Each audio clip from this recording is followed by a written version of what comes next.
Oh, fuck. Where's my stinger? Shit. Oh, God.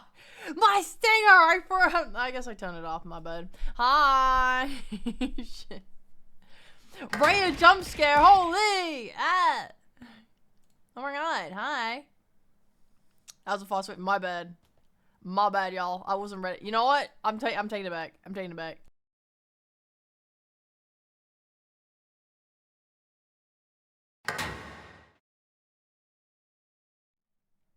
Oh, it's me! It's me, the streamer! Hi! There we go. Now I've completed my professional introduction. Hello. It's been a while. Did you guys forget what I sounded like? Ow, ow, ow, ow, ow, ow, ow, ow. Hee hee. I forgot how to be a streamer. I was actually worried that everything would have somehow broken in 3 weeks. You never know. I haven't updated any programs. I haven't looked at OBS in a hot second. I don't even know what this shit does. I have no idea what's going on. I can't wait to tell you guys about all 3 weeks that I was away. You'll never believe it. I actually did a karaoke stream. It was a highlight. It was the best part. Hold on, let me catch these subs real quick. You guys are subscribing. Resubs. Thank you very much to Giddy Breastic for the 4-month sub. Thank you very much. Thank you very much. Ocarina, holy schmoly. Thanks for the 3 months. Colorful, thank you for the 6 months and the tier 2 poggers. 40, thanks for the 48 months. You got a license for streaming? Yes, actually. It says it right here. Pretend I just put my middle finger up. We don't have that capability on the model yet. Next outfit, next year. Raven, thank you very much for the 7 months and the tier 3 hole. Oh my god, we got royalty here in the chat. Holy schmoll.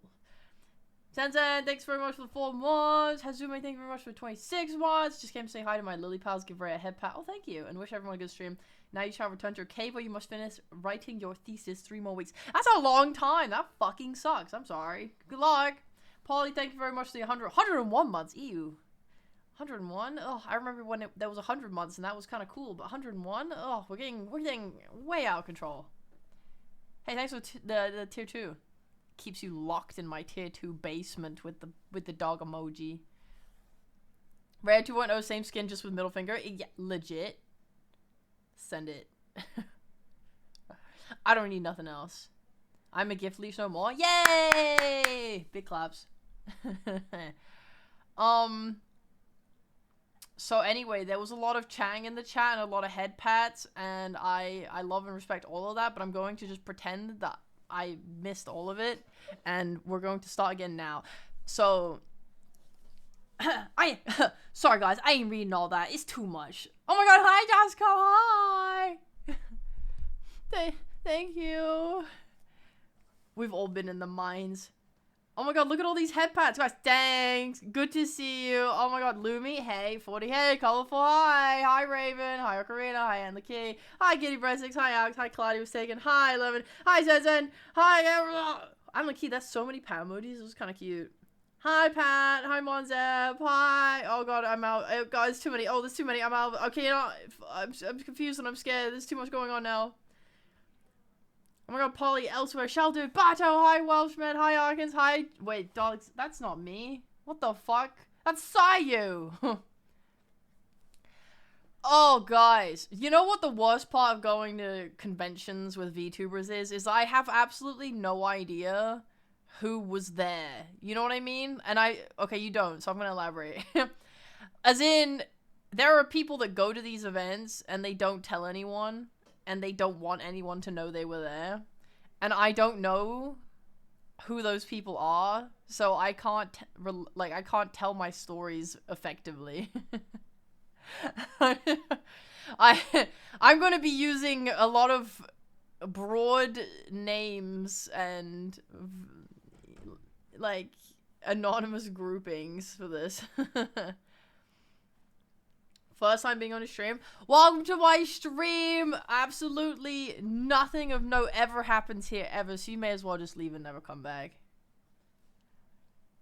Oh fuck, Liam's not here. He can't be angry at my marketing. Damn it. Oh, never mind. I just turned into a fish. Literally the best stream you've ever seen in your goddamn life. Stay forever. Alright, baby. Woohoo! DP, thanks for the nice 2 months. It's your favorite guy. It's not true. My favorite guy is, yeah, I guess it's you. I can't come up with an alternative. Clumsy Comquos, hi, thanks for the 6 months. I meant redacted, and then we saw redacted. Redacted was redacted and redacted. That's what I'm saying. That is literally my TwitchCon. Oh my gosh. Alright, so here's what's gonna go on. I had time off. I will briefly tell you about it because not much happened. And then I will tell you about TwitchCon, and then after TwitchCon, I will tell you about how I'm doing personally, and what I want and what I wish to do for the rest of the year. So my time off was nice. I would say that the most effective part of the time off was the beginning.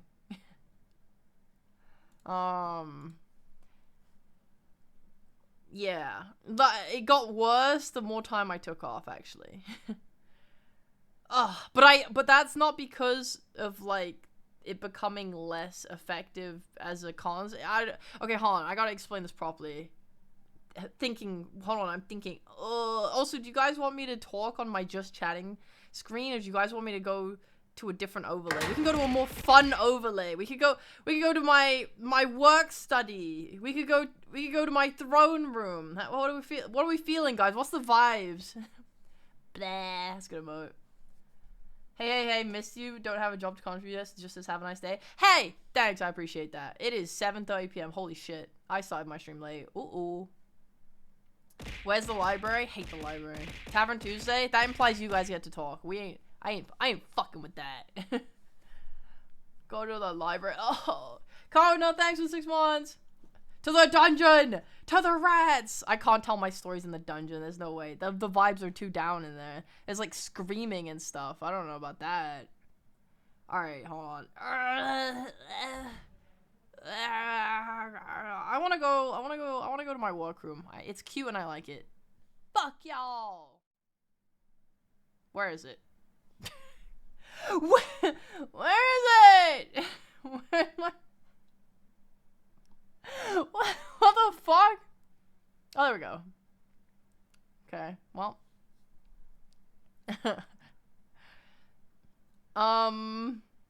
Could not tell you why that didn't work, whatever. Oh, it's because, I know why.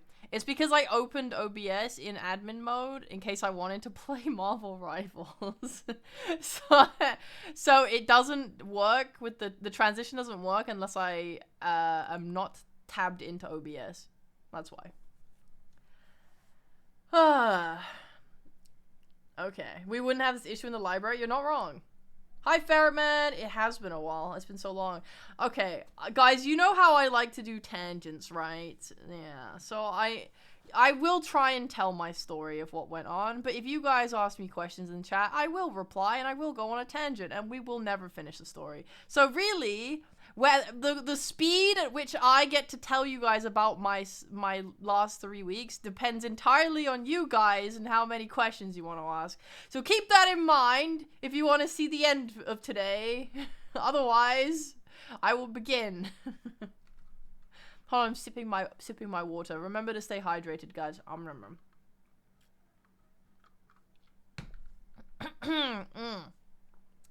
That being said, of course, don't be shy to ask questions. I love chatting with you guys. I missed you guys. I miss you guys. I think the hardest part of taking a break is starting again. Because, you know, you build it up in your head where you're like, oh, it's been so long, I just don't even feel you know, I'm not in the groove anymore. So yeah, it's difficult. It's difficult to to get back into it. But honestly, now that I've turned the stream on, I feel great again. We're back! We're back! Hello, who dis? Oh my god, it's me. Hi, Swiftwish. If we keep asking questions, she can never leave. That's true. That is how it works legally. I'm not allowed to turn down a question. I gotta ask you tons of questions. I need to know neat places to visit when I'm in London. Well, I can maybe provide that. Depends on what you want to do. How's Minecraft been? Oh, man. Guys, I actually do want to do a Minecraft stream this week. Here's what I'm thinking. What day is it? Tuesday? Oh, it's Wednesday? What? What happened? Okay. I want to do a stream this week, and I want to do a Minecraft stream this week. I was thinking Minecraft on Sunday. Hello, bunny. Having dinner while hearing the yapping session. Yes, I will provide you with the content. TM. Okay. Okay. Alright, I'm starting now. I'm starting the story now. Hold on, let me put on my fantasy D&D background music. I don't know. Something. Here we go. Perfect. So, Rhea, the Empress, went on her break, tired from her duties to the Empire and the toll it had taken on her mental and physical health. She was low. So low, in fact, that the very idea of pressing the start streaming button brought her near to tears. She crumbled on her desk, fretting with sorrow. Oh, woe is I! I am overworked and tired. I have pushed myself too far. I cannot bring myself to jest in front of my subjects with a genuineness that would shine through. Alas, I cannot fake it any longer. She fell to her knees, lying forlornly against the side of her bed. She gripped the covers, thinking of times when she had no responsibilities. Alas, those were not these days. Oh, no, no.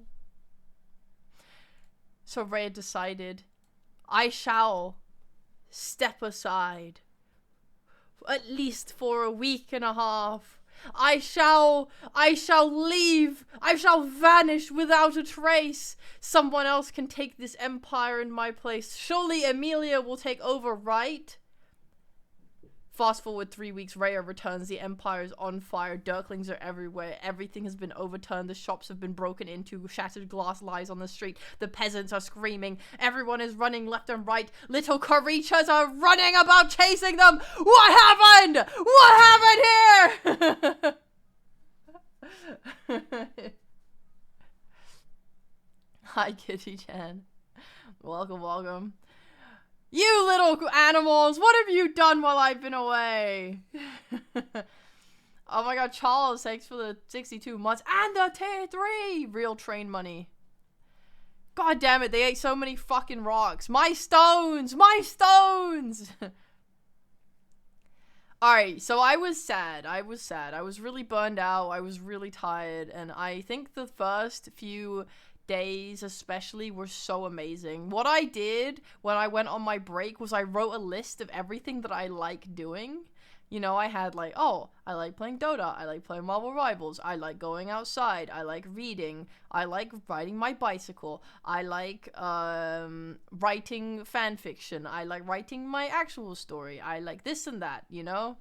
So I wrote it all down, and I tried to just do things that I liked. Like, if I was kind of sitting there going, like, I don't know what to do, I looked on the list, and I found something, and I went for it. I went to the store, and I bought myself a garden chair so that I could go outside in the sun and read my book in the sun. Really happy about that. I've been reading Game of Thrones. I'm about 200 plus pages in right now. I haven't been, like, giga reading, otherwise I would have been done by now. But on the extra moments that I got to actually read it, I was doing good. I played a lot of Marvel Rivals. I got to Diamond. I would say I'm dog shit. I don't understand why I'm dog shit though, because I honestly don't feel like I'm that bad at the game. But for some reason, I have like a 50% win rate. I'm just like, what the hell? So I guess I suck. I don't know. I would love to get above diamond, but I'm not sure it's gonna happen at this rate because I just can't win games. I don't know what's wrong. Ah! You can't gift me subs while I'm telling stories. It's distracting. Streamer. Viewer. Charles, I can't believe you're so rich. How about you take that money and come over with alcohol and we have a celebration? How about that? Charles, you didn't go to Comic-Con. What the fuck was up with that? Where were you, Charles? Wait, you like playing Dota? I mean, I don't love playing a lot of Dota, but I like an occasional Dota game. Yes, yes. You have next week off? Oh! I actually have to do so much off-Kai work, I actually don't know if I can, but... but you know what? I want to organize something soon. Draco, thank you very much for the 61 months. Ooga chaka, ooga, ooga, ooga chaka, ooga, ooga.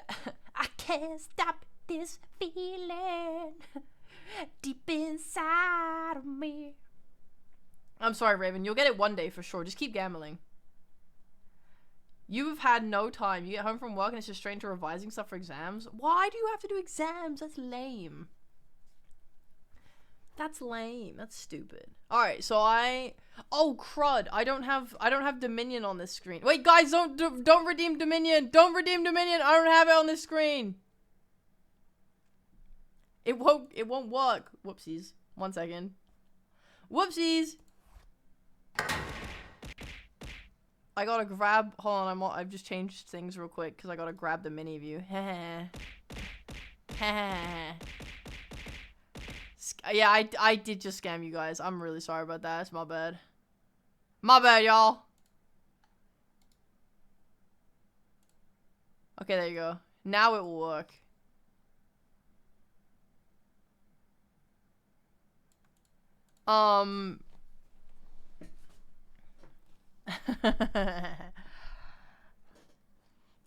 So anyway. Oh shit, Raven. Wow, I didn't even see that. Raven, what the fuck? 20 more? Oh my god. Oh my god. I told you I'm telling a story. You can't do that. Not even for gambling for the icon you'll never get. Me when I open the code and say if user equals glacial underscore Raven, do not give Dirk. Don't do it. Can the Darklings get an extra 500k attack points because you scammed us? Bro, I need to get this shit fucking updated. I need to tell Stefan that we need a Dominion update. It's been total. Oh my god, I'm a fish. It has been too long. The Darklings are literally suffering. I gotta get you guys a reset game ASAP. I will message about it tonight. In fact, I'm gonna write that down right now. Blah blah blah blah blah blah blah blah. Opens my Discord. Message Stefan and beg. Brackets twice. Okay. No way, Pat! I tried not to start my stream like super late because I was like, oh, the Europeans. But I thought that it would be fine if I started at like 7 p.m. No! No! I'm sorry, good night. Alas, we've lost one, boys. I am a fish. So, I did things I loved on my time off. I had a good time at first. Oh yeah, I played Minecraft. Obviously, I showed you guys a little bit of that. Now the thing is, okay, it's really good on the first few days because on the first few days you feel like, you know, I didn't have any looming deadlines at that point. I knew I could just really actually enjoy the time off. It was fun to do the things that I had been missing for so long. Blah blah blah. But the problem is I don't know if it's because of off-Kai or just because of how I am as a person, but I would say after about 4 to 5 days of having the time off, I started to get really stressed. Because like, I'm not kidding. I played a lot of Marvel Rivals. And, like, every day I would play Marvel Rivals for, like, multiple hours. And then, like, the day would kind of just end. And I was like, this doesn't feel good anymore. I don't know why. Because I'm enjoying the game, but I feel guilty. Like, I feel like I'm meant to be doing something else. I feel like something is lagging behind. I feel like I'm not being productive enough. I don't know how to describe it. It's like in the first few days, I could play or do anything related to my hobbies and stuff, and it felt like I was being productive in the way of I am resting. But after the first few days, I just felt like my life was going down the drain by playing Marvel Rivals so much. I don't know. You can relate to it? Oh, that's good. I'm glad people can understand what I mean. I wasn't fulfilled. I guess not. I don't know. It's just, it's weird. It's weird how it was so fulfilling in the first few days, and then it wasn't after a certain amount of time. I don't know. Because I guess in my head, I was thinking, oh, this is Dylan's wife. Hi! Okay, I got you now. Yeah, I don't know. I start getting really stressed. Guilt about not being productive. Yeah. I was really into Rivals 2, but I'm taking a break from like 2 weeks now. I really love, like, I still love the game. Like, I genuinely love playing the game. I don't know where the feeling of guilt or like stress came from necessarily. Oh, Corina, thanks for gifting. Work for an hour first thing in the morning? Yeah, okay, that does sound like a good workaround, but the issue is I was meant to be on a break, so I wasn't meant to be working, right? Like, I had that stress, but I didn't want to work either. The idea of working on my, like, Offkai project, for example, made me miserable. I was like, because I want to do nothing. But why is it when I do nothing, I get stressed anyway? Ah! Yeah, I seem to be a bit of a workaholic. Maybe. Oh my god, I love Emma Frost. Holy moly. Oh god, I've played so much Hella and Emma Frost. Oh my god. So I don't know. I think things got worse for me. Obviously I took the time off in the middle of a week, and then after that I had like a full week off the next week, and that week ended with MCM Comic Con, which I was not intending to go to. Originally I was just planning on going to like going to the area at the end of the day to say hi to a friend who was there, and then going back home. But what ended up happening was I saw that there was the HoloLive meet, the HoloLive UK meet, and they were doing their meetup outside of the convention grounds. So I went to Comic Con, and I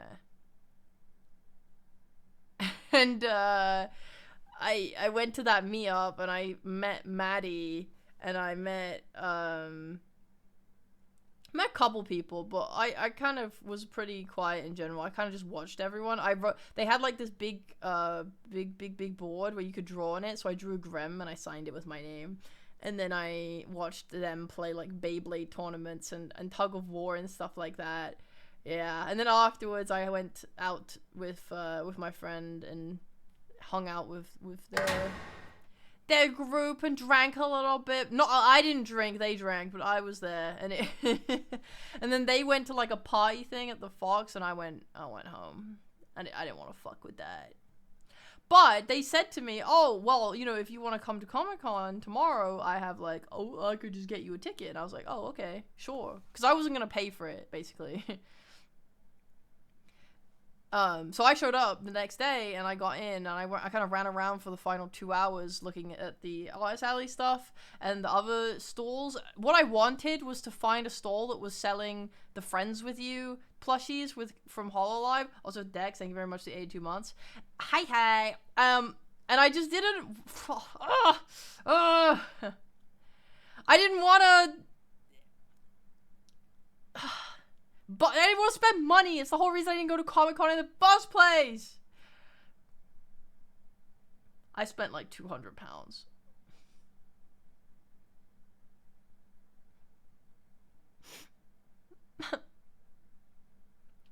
I couldn't find a Friends with You plushie, but what I did find was a raccoon bag. It's fucking awesome. I've always wanted a cute little bag, and I found a raccoon bag. It's it's beautiful. I love it. I've never been so happy with a purchase in a long while. I bought that shit. It was between that or a goose bag, and I went with the raccoon. There will be plenty of Friends with You plushies off, guy. Who are you trying to find? I want Callie! And maybe Bibu. Because I wanted to buy the Friends with Yous for the Hollow members that I've worked with. And then I also wanted Callie just because, she. The hat's fucking gone. I can't find it. I've looked for it for so long. I'm so upset. I loved that hat. I'm really, really, really sad about it. Oh. Anyway, I also bought 2 Arlecchino prints, and I bought jewelry. Someone made Genshin inspired jewelry, and I saw Arlecchino, so I bought it instantly. So I got some earrings and a necklace inspired by Arlecchino. Do you have a Whistler Friends with You? I do. She's on my desk right now. It's only sinking in how long you were on break right now. I think I missed the streams. You missed me? Fucking dweeb. You missed me. How embarrassing for you. Oh my gosh. Thank you, Tomoko. I did have a nice break. Have I looked on top of my head? Okay, I'm touching it. I'm touching it. I'm only feeling hair. Rhea, where were you when Bo called you to ask you are you smarter than a 5th grader? I was at Comic-Con. He called me and I was like, I picked up and I couldn't hear anything. So I was just like, wow, sorry man, I can't do it. I had also just received like really sad news like 2 minutes prior, so I just told him like, I can't do this right now, man. Me standing man emojiing at fucking Comic-Con while Charles sends me the saddest message I've read this year. I would have loved to have been on his 5th grade or whatever the fucking thing is, because I'm fairly sure that I'm not smarter Hey Raya, than it's a been 5th a grader while. or whatever. Glad to see you again. Hello! I just wanted to let you know that I'm enjoying Rayaman. I've missed you. Raya Patreya Pat. Oh, cute.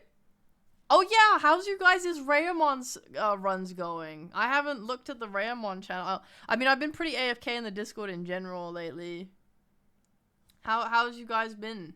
I miss fishing? That's fucked up. You should have missed me. Missed fishing. What the fuck? I no longer miss you? Oh, okay. Fair enough. I think someone beat it. Did they actually? With all of the hardcore rules as well?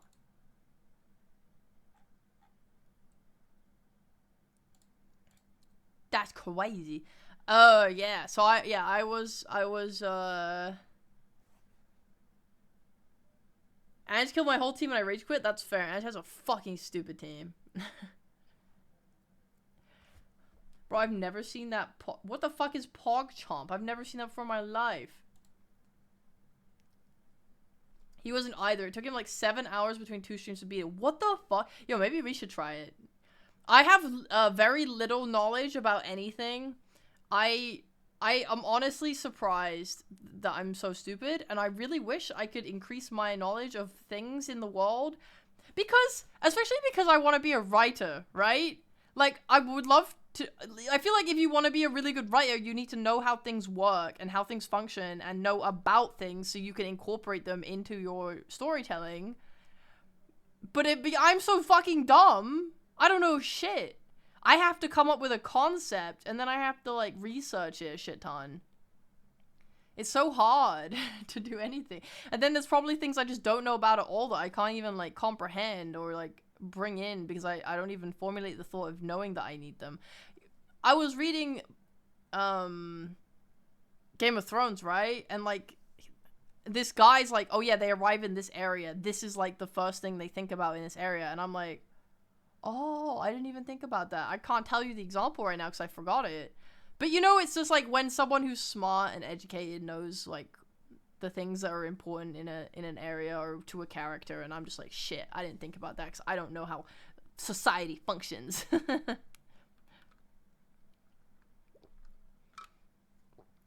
When you finish your riot research, I hope you'll give Freerun another chance. Freerun can suck my nuts. Guys, just want to say, shout out to Solo Leveling, Anime of the Year. Well deserved. Better than any of the other anime that came out. Just goes to show the people behind the Crunchyroll Awards really, truly understand what makes a good anime. And they understand that Freerun fucking sucks. And that's why it lost. Because the judge panel, they understood it fucking sucks. They looked at that shit and they were like, this is boring. Trash writing. Garbage. You know what's good? Solo Leveling. I love aura farming. And there's action and the plot moves forward. Guys, the plot it's in motion. Unlike Freerun, where nothing happens.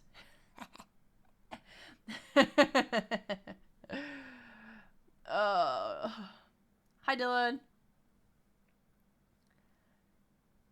Isn't it all fan voted? No, there's a very elite panel of judges who know exactly what they're talking about, and they assessed it and provided their opinions, which influenced the voting and outcome massively. So anyway, shout out to Solo Leveling.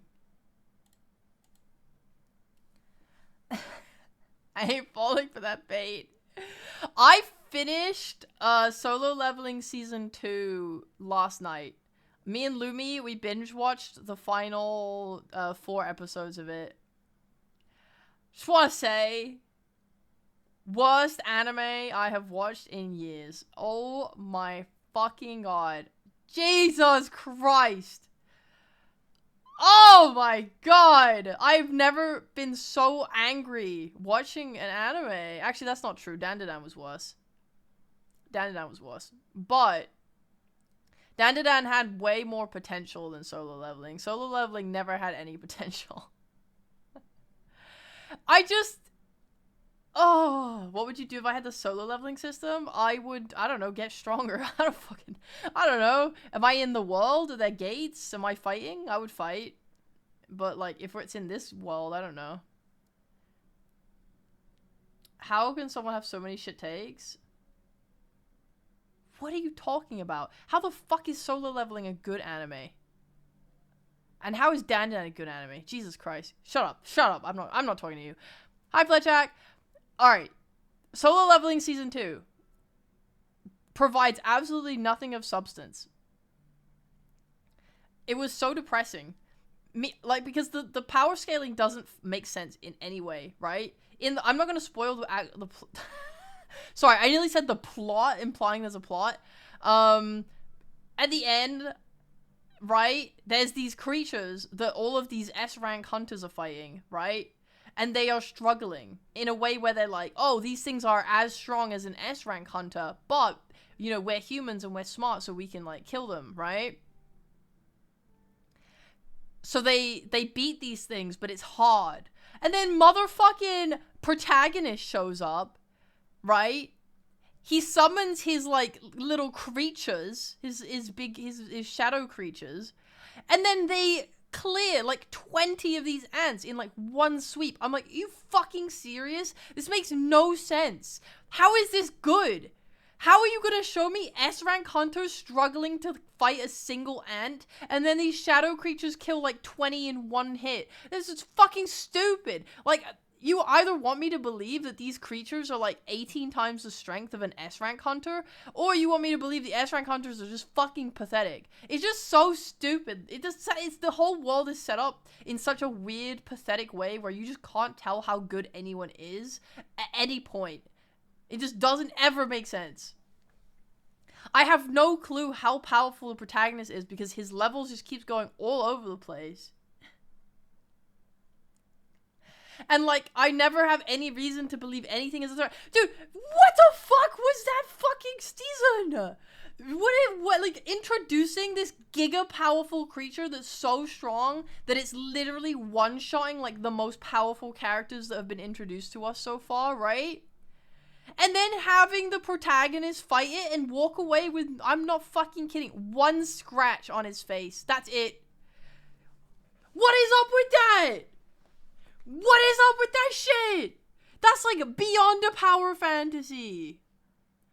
You got like, I can't express. It's nice to watch people sweep things. Like it's cool to be like, oh my god, he's so strong, he wins everything, right? It's cool, I get it. But at least put like a little bit of perseverance and effort into it. It makes it hit harder. It makes it feel better when you eventually win. God, what a shit fucking anime. Jesus, fuck me. I hated that shit. I hated that fucking show so bad. I hated Solo Leveling. God, trash. And the women. Don't get me started on the women. I'm not gonna start on the women. I have no words. In the manhwa, there's a plot and it's pretty good. Okay. Yeah, I don't want to read that shit though.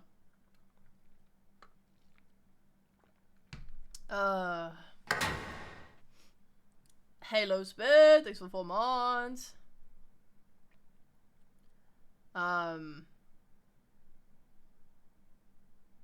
Bearclade, long time to see. Hi. What have you watched recently that you really liked?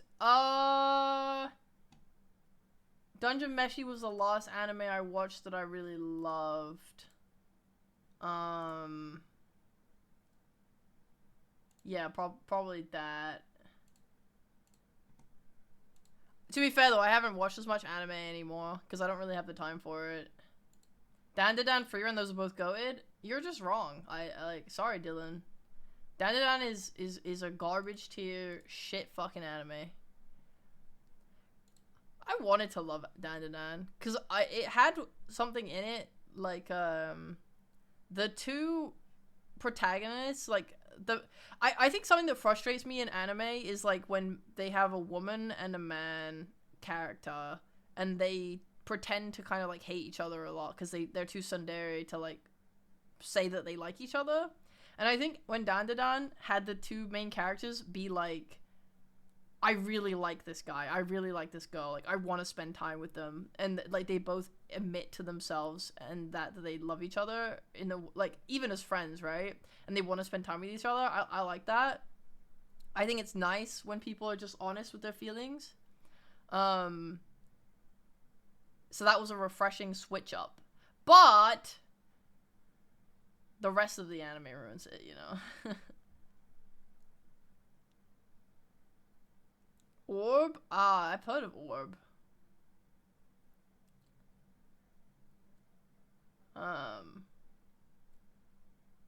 Yeah. Dude, there is like, I don't think there is enough paragraphs on this earth that will make me think that Dandadan is a good anime after the amount of like sexual assault against minors that it contained.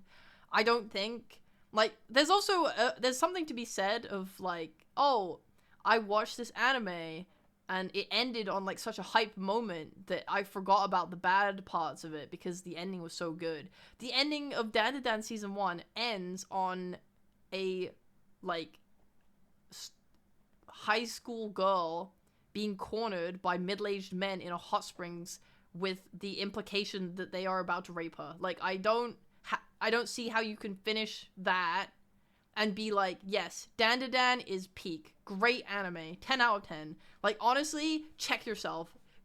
Put yourself in a mental institution if you thought Dandadan was a good anime. Please, I want you to have your brain examined by scientists so they can figure out what the fuck is wrong with you.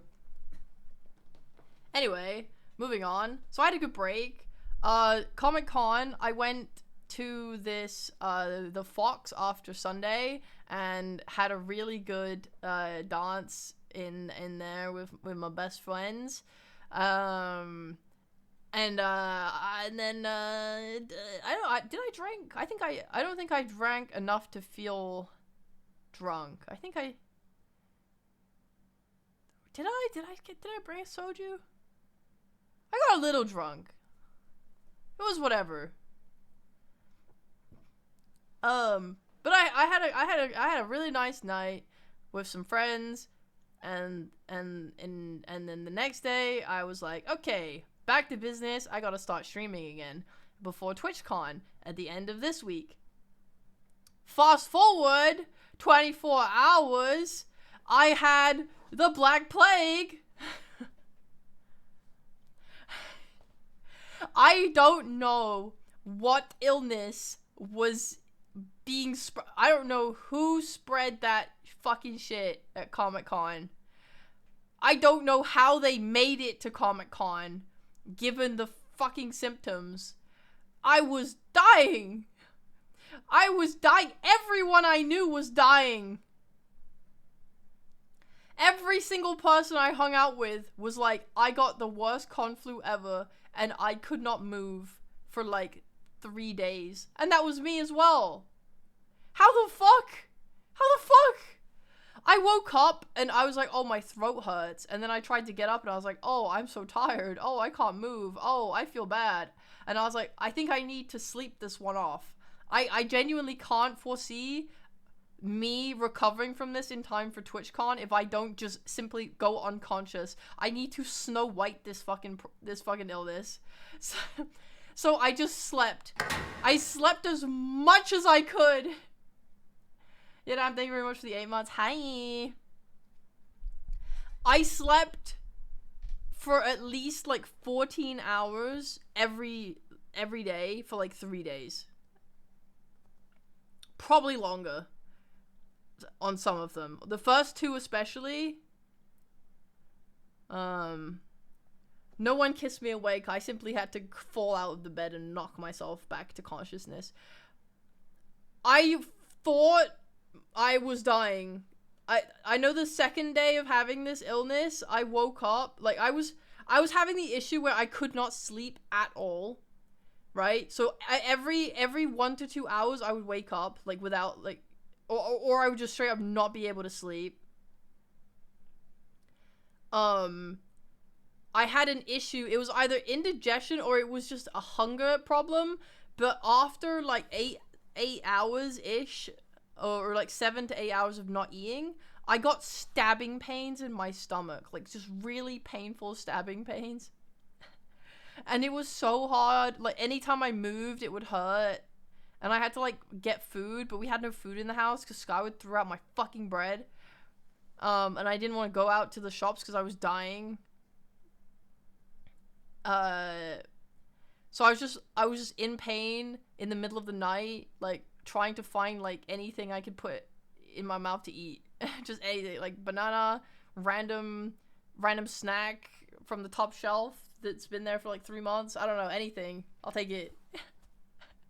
Anything to ease the stabbing pain. And then in the morning, I'm just like, I can barely move. I'm so tired, I can barely move. My tummy hurts. My headache is there. I just, worst illness ever, guys. But I will say, I was really surprised. I actually I nearly fully recovered by the time TwitchCon came around.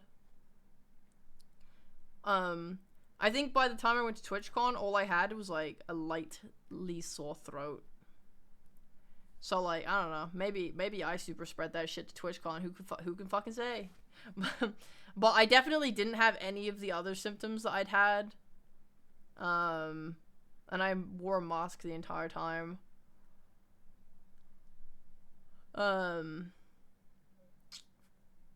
For the first day, especially. The 2 in the airport, that was so much drama. I don't know. I never saw them again. That's a story I don't even know how to retell. TLDR, if you want, like in the Discord, I was at the airport and I saw this woman slap. I say a woman. I don't know. I legit couldn't tell their gender. They looked either like androgynous or a woman. But they slapped this guy that they were with, and then they walked around the airport near the gate where I had to go to, and they just kept fighting. They kept fighting. They like like, he looked so meek and, like, pathetic, and then she was just, like, yelling at him, and, like, I couldn't ever hear anything they were saying, but they were just arguing constantly, and then, like, he would stand up, or, like, she would stand up and stomp away, and he would follow her, and then there was one time when he got up and walked away, and she followed him, and then there was one time where they sat down, started arguing, stood up, both walked together down the hallway, came back again. Dude, I don't know what the hell's going on. Those two need therapy, or to break up and never talk to each other again. Terrible sight, terrible sight. Me and this group of teenage girls were all very invested in it.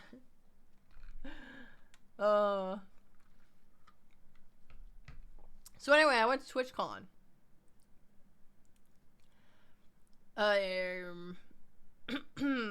So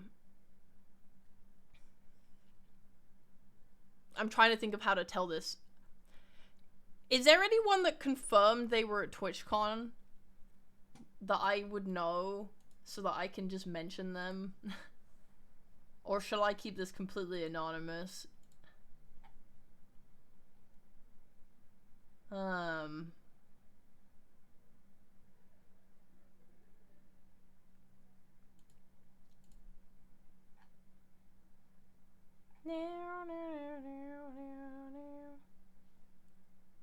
Hello, Jeff. Maddie was there? Oh, fuck! I didn't see Maddie.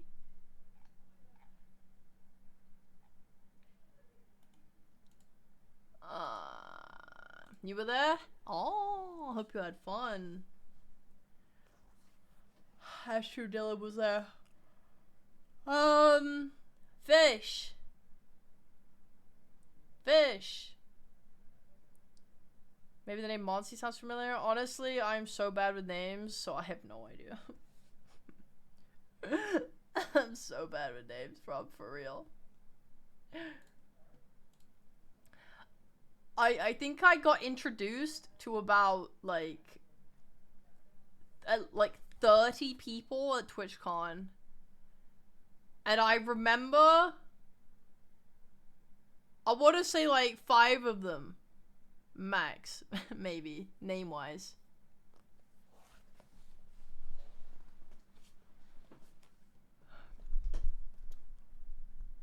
I was cooked. I was cooked. And the reason that I remembered those 5 is because I came into contact with them like at least 3 times. And that's it. Oh my god. I had so okay, oh yeah, Fufu was at TwitchCon. Right? I think I saw her streaming about it, telling her story.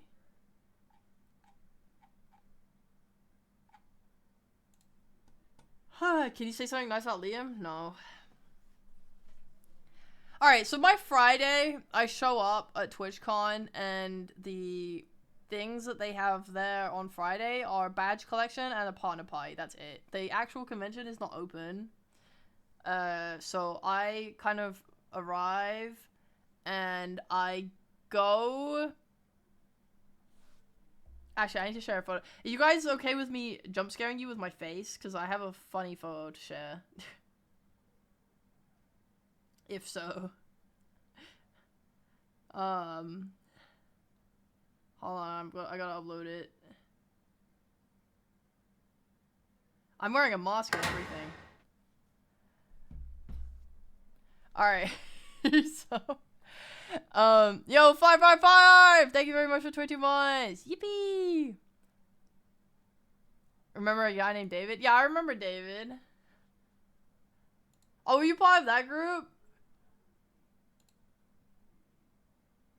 I remember that. I remember those guys.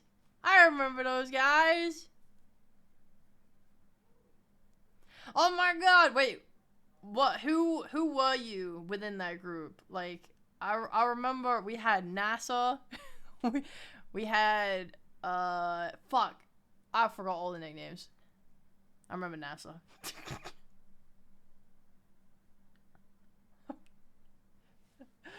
Hi, Kato, how's it going? The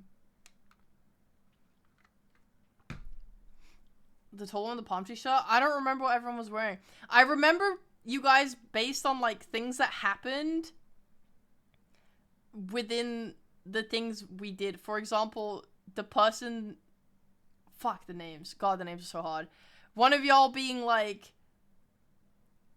I'm the detective in Werewolf. You should kill the bloodthirsty one, and then it's just not them, right? Like that kind of stupid shit. Like, yeah. Anyway, I don't want to name names about anyone that was at that group because I don't know who's okay with people knowing they were there. So I wasn't gonna mention any names other than, yeah. So yeah, the partner party, honestly, I didn't really do anything there. I showed up, I messaged a couple people that I knew. Oh, you were not hoodie. Okay, yeah, I know you. I know you now. That was so fun. I have a, okay, I was gonna show this later. But maybe I can show it now. Hold on.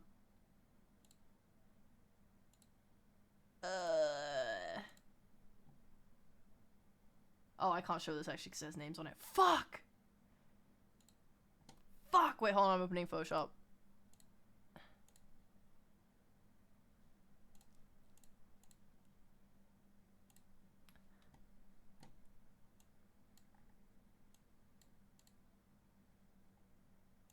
Okay. Okay, that works. Save, downloads. I gotta tell the story in chronological order, okay? I'm gonna keep going. Hold on. Yeah, it was a great time. I loved hanging out. I thought it was so fun. Okay, hold on. I gotta scroll back. Partner party. I messaged Fufu and I asked to say hi, so I got to say hi to Fufu. We didn't really like hang out for very long, but it was nice to meet her.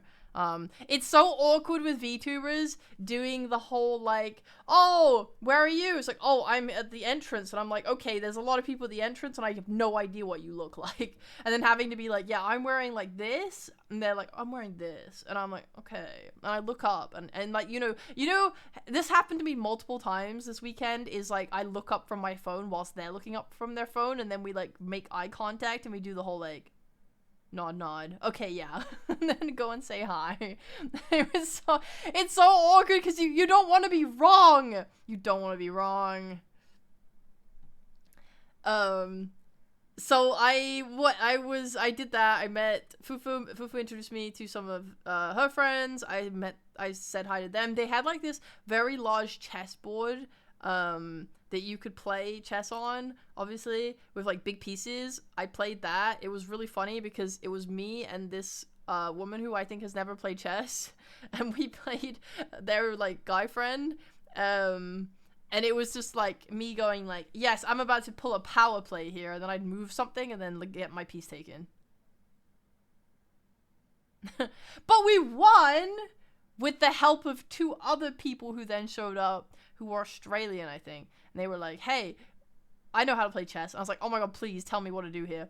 Because I had like one good piece up on the guy, so I was able to like checkmate him, but I didn't know how to checkmate him. So this guy came in and helped me checkmate him. And I was like, yes, yes.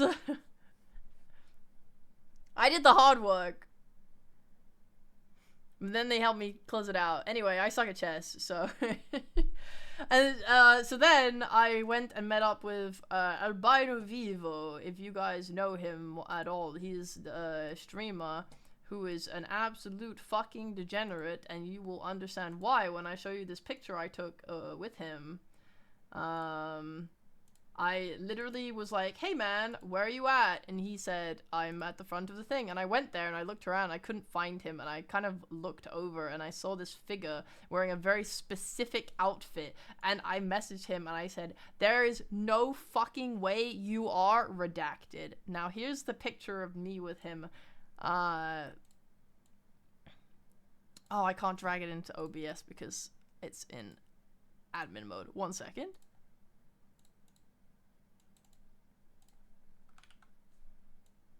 Yeah.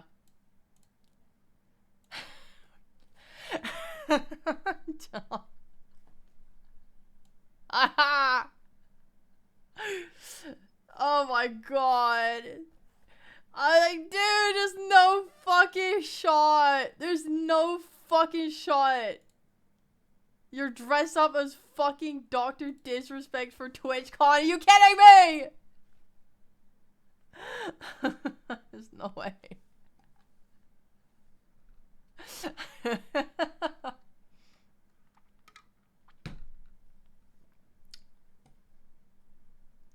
The funniest thing is that me and another person I was hanging out with had seen him earlier from afar, and we were like, holy shit, is that Dr. Disrespect?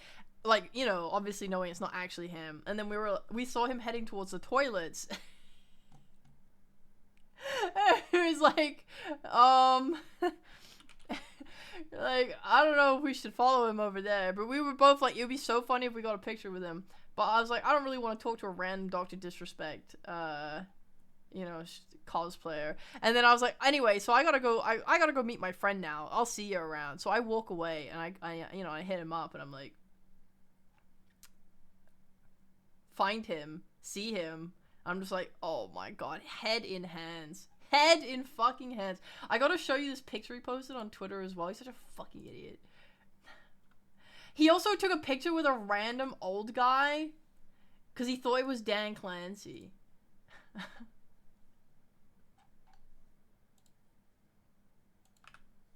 Anyway, that's the picture he took when we saw him going to the toilet.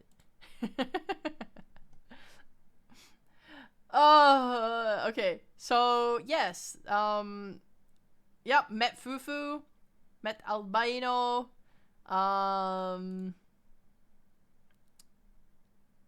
And then, met other people. So, there were two groups, essentially, that I hung out with during this TwitchCon, and I can't tell you who either of them fucking are.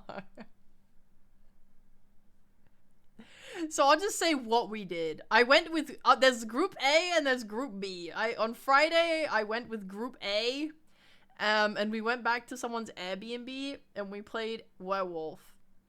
Because one of them was like, hey, you want to play Werewolf? And I was like, fuck yeah, I love Werewolf. Like, I used to hate it a lot, but now I'm like, I really like it. So I was like, oh my god, yeah, because I played so much Mafia during, like, COVID. I'm like, yes, send that shit. Now. So we played Werewolf, and it was a group of, like, I don't know, 6 of us or something at the beginning, and it was so bad, because there's so few people that it's, like, I don't know. I think the rule set we were playing with was so ass as well at the beginning. It kind of took, we did, like, a little bit of tweaking throughout the weekend as we played more, but it's just, like, fucking Werewolf where there is a seer, right, and they can be like, is this guy a werewolf? And then it's like, yes, like a confirmation straight up. Oh, I hate it. I hate it. It's so bad because it makes the game so boring if they just find the werewolf, because they just say this is the werewolf, and then what? Like no one else can do anything about it.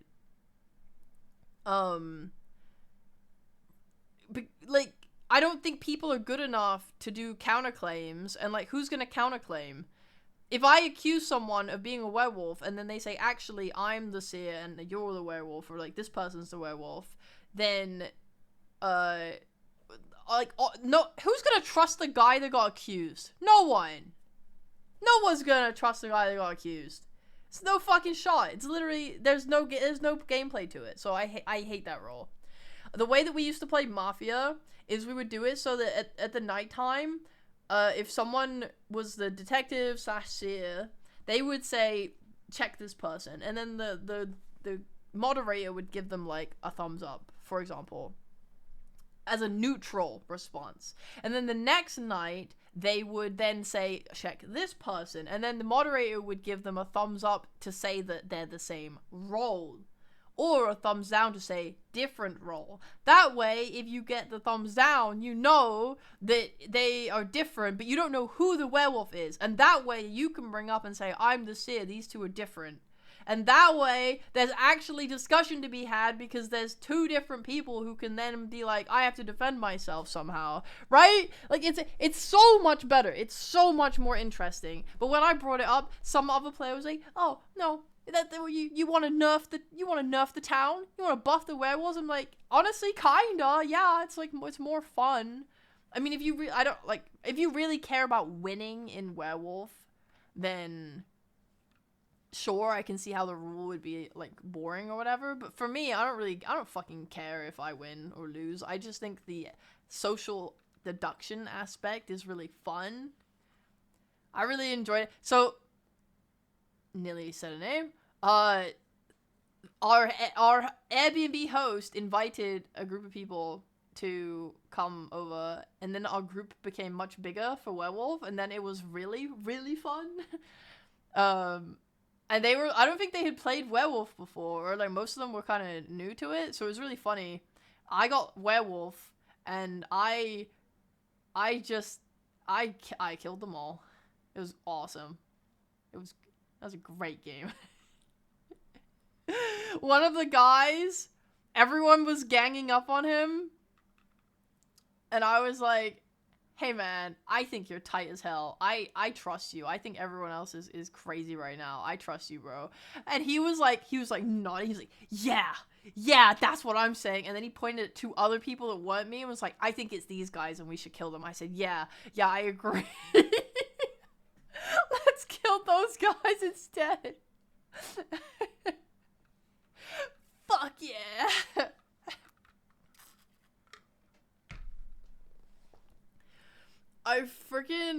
I love that game because I love YOLOing plays, but I didn't get to do any on that night because we didn't really play enough games. But it's really fun to just throw a game, I guess, on like trying to do something new. Like when people will just randomly declare that they're a role but like be lying about it, I think is so awesome. And I don't think anyone in that group was, like, experienced enough or, like, brave enough to just try and do it. I want to try doing that sometime. Yeah, the Beyond the Summit. I was actually looking at the VODs yesterday of the Beyond the Summit town streams. You didn't care too? You really had fun? Yes! It was so fun. I really liked it. I love Werewolf. Raven, have you ever heard of Mafia or Werewolf or anything, like, at all? It's a social deduction game. It's essentially like TLDRing it. Let's say you have a group of 12 people. You will get given random roles, so they'll be like, using Werewolf, you'll have your villagers, who are just regular good people. You have 2 werewolves, who will kill people. You have a doctor, who will be which is a special role, and you have like a detective or a seer, which is a special role. And everyone can do stuff. So you have daytimes where everyone gets to talk to each other, and then you have the nighttime where actions occur. So at nighttime, everyone will close their eyes, and then actions will start going. So you'll have a moderator, and then they go, oh, werewolves, open your eyes. So the werewolves open their eyes, they look around, they see who the other werewolf is, and then they're like, who do you want to kill, werewolves? And then they will point at a person, and then that person will die in the night. Then they'll be like, okay, werewolves, close your eyes. Open your eye, angel or doctor or whatever, and then they will open their eyes, who do you want to save? Then they can point at themselves or someone else, and basically if they point at the person who gets targeted by the werewolves that night, then it will save their life and they won't die. And then there's the detective / seer, and they will get to check someone and basically kind of get a read on like what their role is, like if they're good or bad. It's really fun, and there's like way more roles you can add. Like the Vigi, for example, is someone who gets like a gun with a bullet and you can shoot someone. I when I made Gigi's murder mystery, I incorporated a lot of mafia ideas into, or like werewolf ideas into the game. It's like when I gave Fauna Vigi, I was like, Fauna, you can kill someone, but if you're wrong, you will kill yourself. I think that's what happens. There's also like the lovers. I think the lovers are like, if one of the lovers dies, the other lover kills himself. Can I shoot myself with the gun? I would say no. I would say you shouldn't do that. I always get mafia. It's so annoying. I guess it's annoying if you don't like lying. I like getting any role, honestly. I think it's just fun either way. Because it's fun to try and figure out who's evil as a good guy, but it's also fun to try and find a way to, like, manipulate everyone as a bad guy. Really fun. Because you get to, like, there's certain, like, things you can employ, right? Like, pocketing someone is where you make someone believe that you're on their side so they, like, trust you, and then they like, vote with you and stuff. And there's, like, I don't know. It's annoying because I play with the same group, but they always figure out I'm Mafia. Well, get better at it. What the fuck? Get good. There's nothing I can do. Get good! What are you doing that's so obvious every time? Honestly, just play like a villager. So, like, I don't know if I'm readable. Like, if I played with better players, like, I have a group of friends who are, like, really extremely experienced players, and they're really good at figuring things out. So I don't know if I'm actually just bad, and they would figure me out. But, I feel like what you want to do is just you want to be saying stuff that makes you seem like you're a good guy. Like, actual reasoning. You want to be contributing information to town. I don't know. If you're not doing that, then you're suspicious, right? But if you're offering too much, you're also suspicious, so you gotta hit that middle ground. You just die first turn because the cop asked about me? Well, that's why you should change the cop rules. That's what I was saying. By quarter. Like, you have to... I don't know, the cop rules are so lame if it's just a thumbs up, like, this person's evil. I think you should try and do the cop rule where it's not obvious. You're too good at poker facing? That's so funny. I mean, I think as you play more with a group of people, it gets easier, or, like, it gets less, what's the right word? Like, okay, so I played Mafia or Werewolf with these people, right? And one of the other players was really good. Like, they were really good at spearheading the town. They had strong reads. They kind of knew what they were really good at reading people. And I felt threatened by them. So when I played Werewolf, I did not kill them on turn 1, but I killed them on turn 2 because I thought that they were the biggest threat to me, right? But then after that, and anytime I got Werewolf after that, I didn't kill them because I thought it was more fun to play against them as a strong town than it was then to just kill them off. So I don't know. I feel like the more you play with someone, the nicer it is to keep good players in. It's more fun when people are good at the game. Because then the game is more interesting. Because then you don't have people who are just saying, like, random shit. You have people that actually, like, want to try and push the game forward. And then that makes you, as the werewolf, have to, like, work harder to lie harder. And it's just so fun. It's so fun.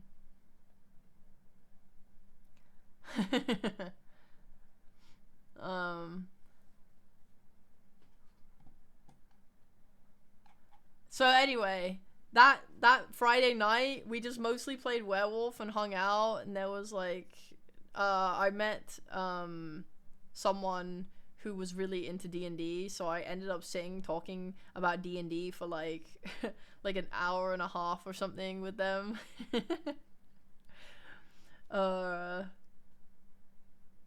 Yeah, so that was a great night for me. A lot of D&D talk, play Werewolf, good time for me. My Saturday was really boring in comparison for the most part. I went to the convention center, but my friends ended up not going to the convention center at all. So I didn't really meet up with anyone for, like, until the evening. I met Dylan, which was nice. We had a walk around the convention, and I went and saw the artist alley, and I got some food, and we yapped about that. And then I went and met up with Jiru, who is a wonderful, beautiful artist, who helps run Vexpo. So I met up with her and her friends and hung out for a little bit. And then after that, I did another walk around the artist alley, but I didn't buy anything. Good for me, guys! Yay! I didn't buy anything! Yay! I'm so good at controlling my animalistic primal urges to buy convention center merch. Yes! Yes, W! Yes. Oh my god, Dylan, I love throwing my team under the bus. I love that one. I wanted to do that, but I didn't know how. My other werewolf was very drunk, so I was worried about them not understanding what I was doing. Because we were doing role reveal when we were playing. I don't like role reveal personally, and we stopped doing it later. But during that game, we had role reveal, and I was like, oh, I can spearhead them to kill my werewolf partner, and then I can run the rest of the game easily. But, no, they, I didn't think they would get it, so I didn't go for the play. But I love that play. I love that play. Your friends didn't go at all? No, unfortunately. I sent a message around to like a couple other people, but they were like already gone from the convention as well. So I was just like, oh fuck. So what I did was I ended up going back to my hotel and just like chilling for a bit. I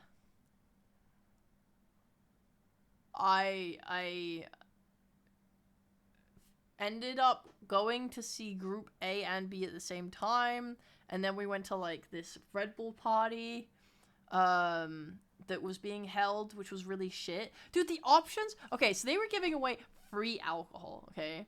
Free alcohol was beer or wine or vodka Red Bull. But the vodka Red Bull was one shot of vodka and an entire can of Red Bull. So if you wanted to get drunk off that, you would have to have a heart attack from all of the Red Bull caffeine. It was not great. Not great. And it was loud, and I don't know, people were like, I don't know, there was a vibe about that party that sucked. So we kind of ended up finding a quiet spot and then just left. And we went to a club instead, which was way more fun. This club was way cooler. The music was good, the vibes were up, and the alcohol did absolutely nothing to me. So it was a complete waste of money, but I still had a good time. I think I did 7 shots. I think I did 3 shots of sours. I did a tequila. I did a sambuca.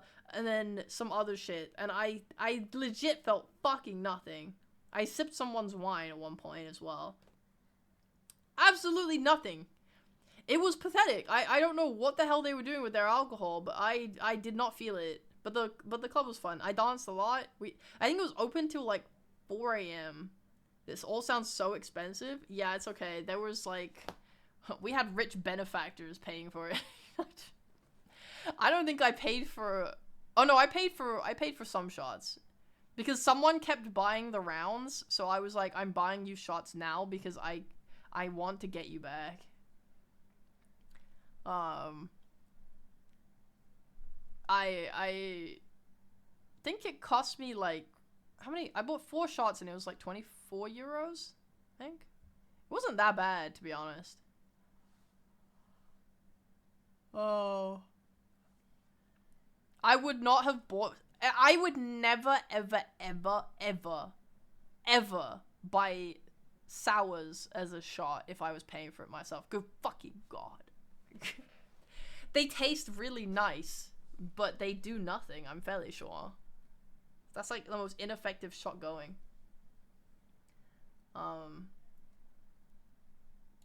The only reason you still have money for food was they weren't selling any Arlecchino merch. Look, okay, I just, what is your problem? What is your problem?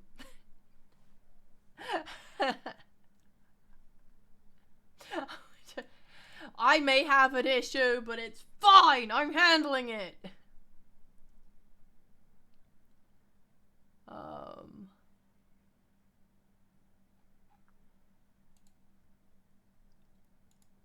There was a moment where one of my friends was feeling tired, so they went off to sit by themselves in the club. And I saw them go over by themselves to sit down, so I texted them saying, like, are you okay? And they said, like, yeah, I'm fine. So I'm like, okay. But I kept an eye on them. And then, literally, like, within a minute, 1 minute of them sitting down, I look over, and I see the back of the head of some dude sitting next to them, and I was like, oh, okay. So I texted them instantly, and I said, if anyone bothers you, ma'am, let me know. I'll come attack them. And, like, within a minute of me sending that, they said, come please. I parted the sea of dancers, like, I was like, pushes everyone, so I was like, get out of my fucking way. I went over, I sat down next to them, I was like, hi! Looks at this guy. Dude, I am about to tell you the most psychotic fucking interaction I've ever had in my life. I look at this dude, okay? He looks a little bit weird. He looks a little bit weird. But, like, he looked kind of, like, he's fine. Like, if I saw him on the dance floor, I wouldn't think twice. Okay? This dude is, like, way too close to my friend. And I lean in, you know, I put my arm around my friend, like, around their waist and everything, you know, I'm very, like, possessive from me. And I just say, like, hi, man, nice to meet you, like, do you two know each other? And, you know, obviously they don't. And then, I do the whole, like, yeah, nice, you know, cool, yeah, I'm her girlfriend, so, and she's like playing into it as well, okay, and then this fucking guy, this is by far, I cannot believe I heard this with my own two ears. This guy hears me say that, and then looks me dead in the fucking eyes and says, I don't believe that. I'm like, what? I'm legitimately stun-locked. I'm stun-locked from him saying that back to me. I'm like, what do you mean you don't believe me? Are you fucking crazy? What the fuck? Where does the audacity come from? Like, okay. Cause think about it logically, okay? Either he has to believe me, right? Or he doesn't believe me. And if he doesn't believe me, then the only normal, like, thought process should be she's lying so that I'll leave her friend alone. In which case, you should recognize the friend wants to be left alone, and you should fucking leave. The absolute insane male audacity to stare me in the eyes and tell me he doesn't believe me was insane. I had no response. I didn't even, like, if I was like a dog, then my hackles were like fucking raised at that point. I was like, do I have to get aggressive? It's like, what is he trying? Is he gonna stay? This man just threw a gauntlet down in front of me. I feel like, am I meant to start fighting? I don't know. So I didn't say anything. I just kind of stared him down until he then just, like, felt awkward and got up and left. You know, like, my poor friend is like, wants nothing to do with this and isn't saying anything, you know? But, like, this guy just looked at me. I don't believe you. I was like, okay. Okay. Leave then. What the fuck? Freak. God.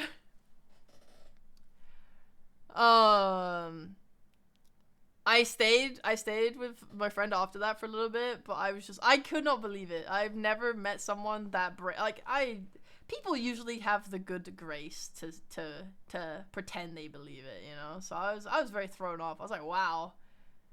Anyway. I don't think anyone had an issue with him again, so it's fine. But I was so surprised. I believe the rest of the night was completely fine as well. Like, everyone had a good time. But apparently that dude was being weird. Like, he was being touchy. He was, like, touching their leg and stuff. You know? It's like, fucking hell, man. You move way too fast. You're making my friend uncomfortable. Fuck off. Fuck off. Clubs are so scary sometimes. You know, because you want to take a break and go sit in a quieter area alone where it's not as loud. But that's where the guys are, like, waiting for you as a woman. Bye, Kwato! I have nightmares about other people seeing me as someone like this. Okay, the reason it was so bad, though, was, like, 2 parts. It was, like, 1, they were being physically intimate way before my friend was, like, giving them the signal that was okay. And the second is that when confronted, they challenged it, you know? If you're a guy and you're in a club and you're making someone uncomfortable by accident and their friend comes over, then you just say, like, oh, yeah, all good, like, sorry, I didn't mean anything by it, and then you leave, and it's fine. Like, I would have no problem with that, but, like, I didn't even know about the prior stuff. Like, this guy was, like touching her. Like, you don't touch a woman's leg unless you are obviously flirting. Like, you know, she's gotta be, like, giving you, like, physical intimacy back as well, you know? Like, or, like, be kind of ready to start that. Right? If you're not doing that, you won't be perceived in that way for the most part, I would say. Like, I would not worry about it unless you are touching women without their consent. You know? Talking to a woman is fine. You can do that, but, like, just read their body language. If they obviously not interested in you, then you should just leave. If they're, like, body turned to you, engaging with you, right, they're, like, actually replying, then you're good. Like, I think the number one thing about women talking to men is there's this, like, okay, maybe I'm speaking from my own experience, okay, as a woman, but if I'm not interested in someone, I will give them really short answers because I'm hoping that they will get bored with me and leave. Because the problem is, I don't want to decline someone because I'm scared of what their reaction is going to be. Right? Like, if some guy tries to talk to me and I say, like, not interested, man, and then he gets upset because his, like, pride is wounded, I don't know if that's gonna happen. Like, I assume, like, 99% majority of time I'm not gonna have an issue, but, like, if I did have an issue, I don't want that issue. So instead of declining them, I just talk to them, but I give them, like, nothing, you know? So if you were to come to me in a club and start talking to me and trying to hit me up and like, hey babe, how's your night going? Blah, blah, and I say, like, it's fine. And you go, yeah, you here with friends? I'll be like, yeah, they're over there. And then you said, like, cool, what are you doing later? And I just went, probably going home. Right? Like, I'm not interested in you. I'm not. That's, you know, that's my way of showing it. Whereas if a beautiful woman came up to me at the club and wanted to talk to me, and she said, oh my gosh, I love your outfit, how's your night? And I go, oh my god, oh my god, hey, oh wow, thanks, yeah, I just, you look really good yourself, right? There you go, I'm interested. Like, that would be the response I would give if I was into someone. They're like, oh, how's your night going? I'm like, yeah, it's great. I just went from this part, like, I was just this other party, and now I'm here at the club, and I'm having a really good time. I'm a few drinks deep. How are you doing? Like, can I buy you a drink? Whatever. You know what I mean? There's such a fucking difference between a woman who is interested in you and who is not interested in you. And you got it. You got it, guys. As long as you don't push when they're clearly not interested, that's when people get uncomfortable. Hi, Otta! Hello! You're going home? What if you went to this sketchy alley? Oh my god. Oh my god.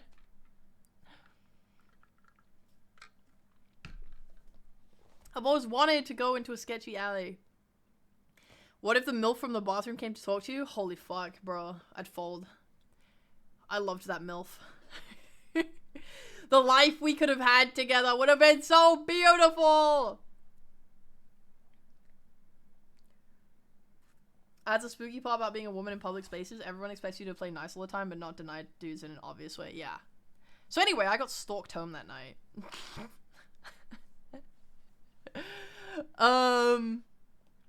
After the club, we went to like this doner kebab place because I was like, I need fast food. I can't finish up at the club and not have like a freaking bag of chips or something.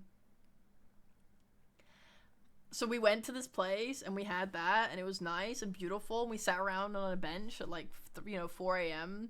and ate food, and then everyone got in their Ubers. They were like, we're getting in our Ubers and leaving. And I was like, okay, I'm gonna walk back because A, I don't want to spend the money on an Uber, and two, I really like walking. I lived like 20 to 25 minutes away, so it's not like I like walking, so that's not very far for me. And I feel like Rotterdam is really well lit city. And it also has a lot of very beautiful architecture. And it's just really nice in general at night. So, I really wanted to walk because I wanted to look around. Like the night before, I also left the Airbnb quite late, but my hotel was very close to the Airbnb, so I got to walk home then. And like there were so many people out, like so many cars, so many people, and it's like really dark, but there was a lot of like really lovely lights in the city. It was so beautiful. I just really loved the vibe, so I wanted to walk home again. So anyway, ow! Hi Arta, thanks for 22 months. 2-year mark is approaching. Holy, 2 more months. Oh, what a fun time.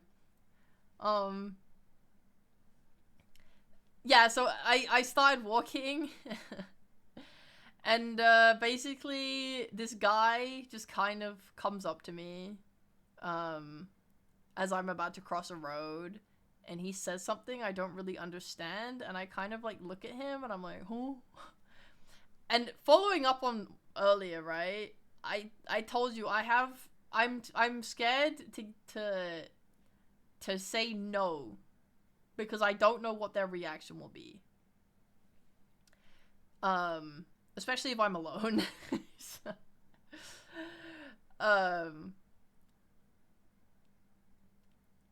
So this guy comes up to me, and oh yeah, and also, to be honest, I like talking to drunk guys. Like, most of the time, they're really funny, and they just want to, like, shoot the shit and say stupid stuff, and it's, honestly, I quite enjoy it. I quite like talking to drunk people. So I'm not against talking to people. So this guy comes up to me and says some random shit. I'm just like, who? Like, what's up, bro? And he's like, hi, blah, blah, blah, blah, blah. And, like, so he initiates the conversation. We cross the road together, and he starts talking to me, and he starts asking me questions, and I'm like, okay.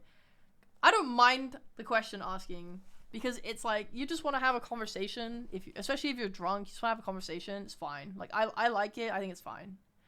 When I'm drunk especially, I do not fucking care about many things, so I quite enjoy a random conversation. But then, you know, then he just pulls the, do you have a boyfriend? And then in my head, I'm instantly like, you know, the alert goes off, and I'm like, ping, ping, ping. I'm like, oh, fuck my life. You know, like, oh, man, this is so sad now. Oh, man, this sucks. Okay, fine, we're playing this game.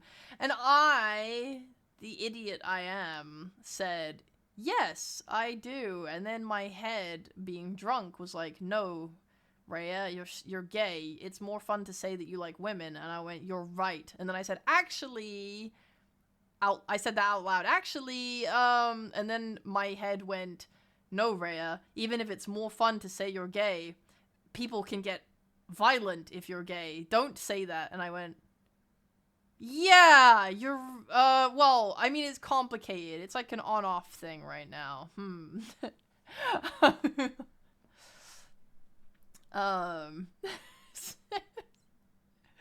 And he's like, okay. And I said, yeah, he's waiting for me back at the hotel. And then the guy was like, oh, okay. So, like, where are you staying? And I said, who? I said, huh? I don't think you need to know that. I think that was my response, was just, you don't need to know that.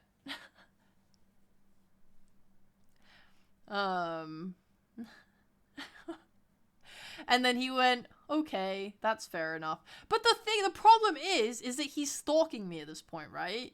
So even though I say, like, I'm not going to tell you where my hotel is, he's following me. So he's going to find out where I'm staying unless I, you know, go to the police, which I'm not familiar with them in that country.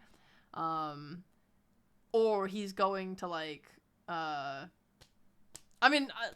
can't get away, essentially. I'd have, and I thought to myself, like, oh, I guess I could walk in a random direction and kind of, like, give him the alley-oop, you know?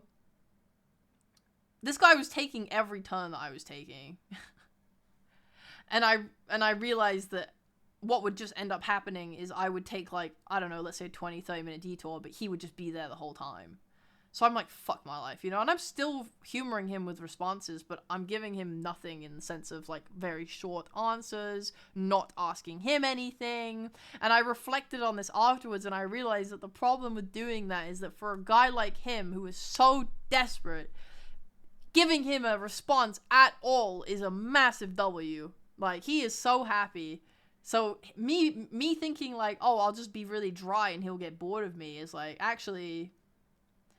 he's just happy a woman's talking to him. So, whoopsie. My bad. Doesn't work, I guess. So I keep really, like, lightly talking to this guy. I talk about... I mean, I lie a shit ton. I say... He's like, how old are you? I say, I'm 20. I don't know why. I was thinking of saying I was 18 or, like, 17, but I was like, I don't think that's believable anymore. I think I'm too old. I said 20. I just chose a random low number because I was hoping if he was like 30 or something, he might just fuck off because it's weird. But maybe I made myself more attractive to him. I don't fucking know. It's my bad. I was just lying. I was just panic lying about everything. But honestly, it was kind of, I mean, his response was funny. He said, 20? Wow, I would have said you're like 25. And I'm like, I can't tell if you're just saying I look old or if you're trying to, like, make me seem mature. Or, you know, so that you can feel better about trying to fuck me. You know? Like, it's one of those. I just don't know which one it was. Fuck, man. He's like, when are you, like, how long are you here for? And I said, like, oh, I'm leaving tomorrow. I wasn't. I think it was a Saturday night. Yeah, I wasn't. I was leaving on Monday, but I said I was leaving the next day. I wanted to get out, man. I eventually just gave up. I was like, fuck it. I'm just going to go to my hotel and get out. I gotta leave. I gotta fucking leave. So I took him to my hotel, and then we stopped outside, and he said, oh, this is yours? And I said, yep, goodbye. And then he said to me, he said, I come with you? I was like, no. No. And then he was like, shuffles on his feet. And then he says, if I see you tomorrow, I come with you? And I was like, no. No.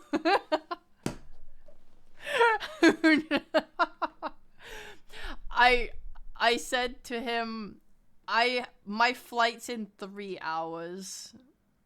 Goodbye. And then I turned around and I went into my hotel. And he was like, oh, 3 hours. Oh, so sad. Okay. I'm like, dude, come on. Leave me alone. What are you doing? It's one thing to try and okay, first of all, men don't believe shit, alright? Or they're stupid. But I told him I had a boyfriend waiting for me at my hotel. Obviously I didn't, right? But, like, I told him I did. And he still wants to come with me into my hotel room, which means he doesn't believe me, or he forgot. And then it's like, I tell you, no, you're not coming with me. And he says, if I see you tomorrow, I come with you? Like, what the fuck do you mean? I'm not gonna see you tomorrow. I hope. What do you mean? Are you going to, like, sit outside my hotel and wait for me if I said yes? Oh my god! Ah! Ah! Anyway, guys, still got it. Y'all say I have no riz, but clearly I'm sexy enough to be stalked back to my hotel by random men, so who's laughing now?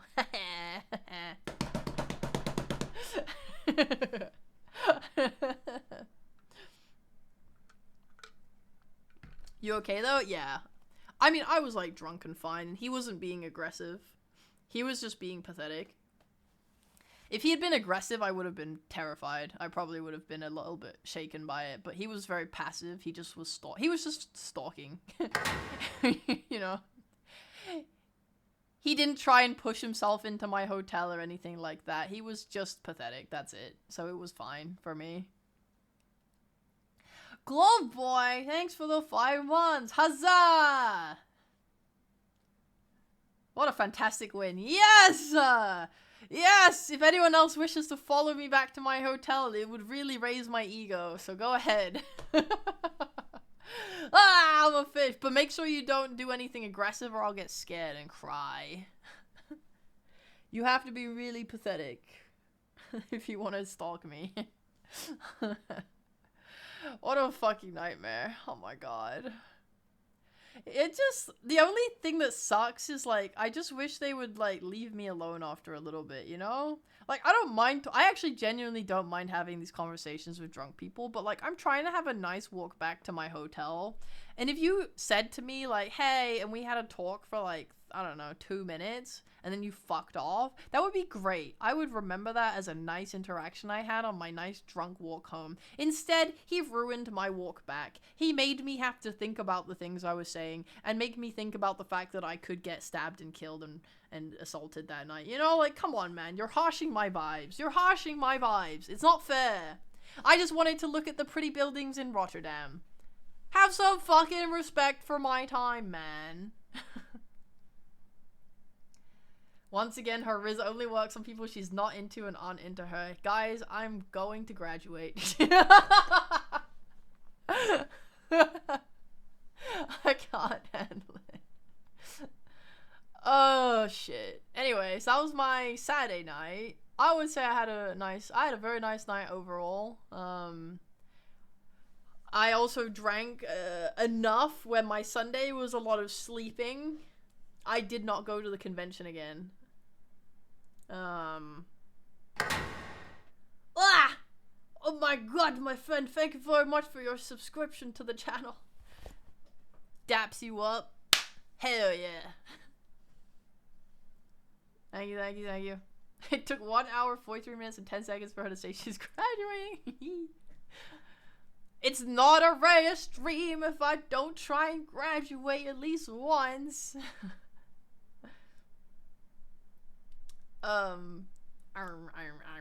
So my Sunday, I slept in very long time, and then I kind of chilled. I don't think anything really happened. I basically was waiting.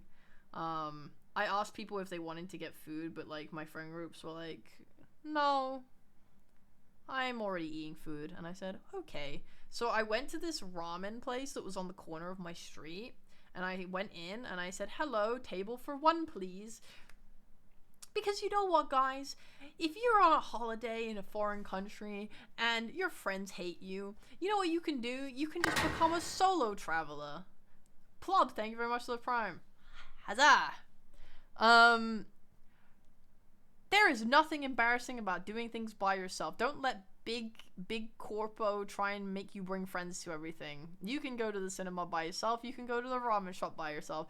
Anyway, they didn't have any solo tables available, so they put me on a table of 4 alone.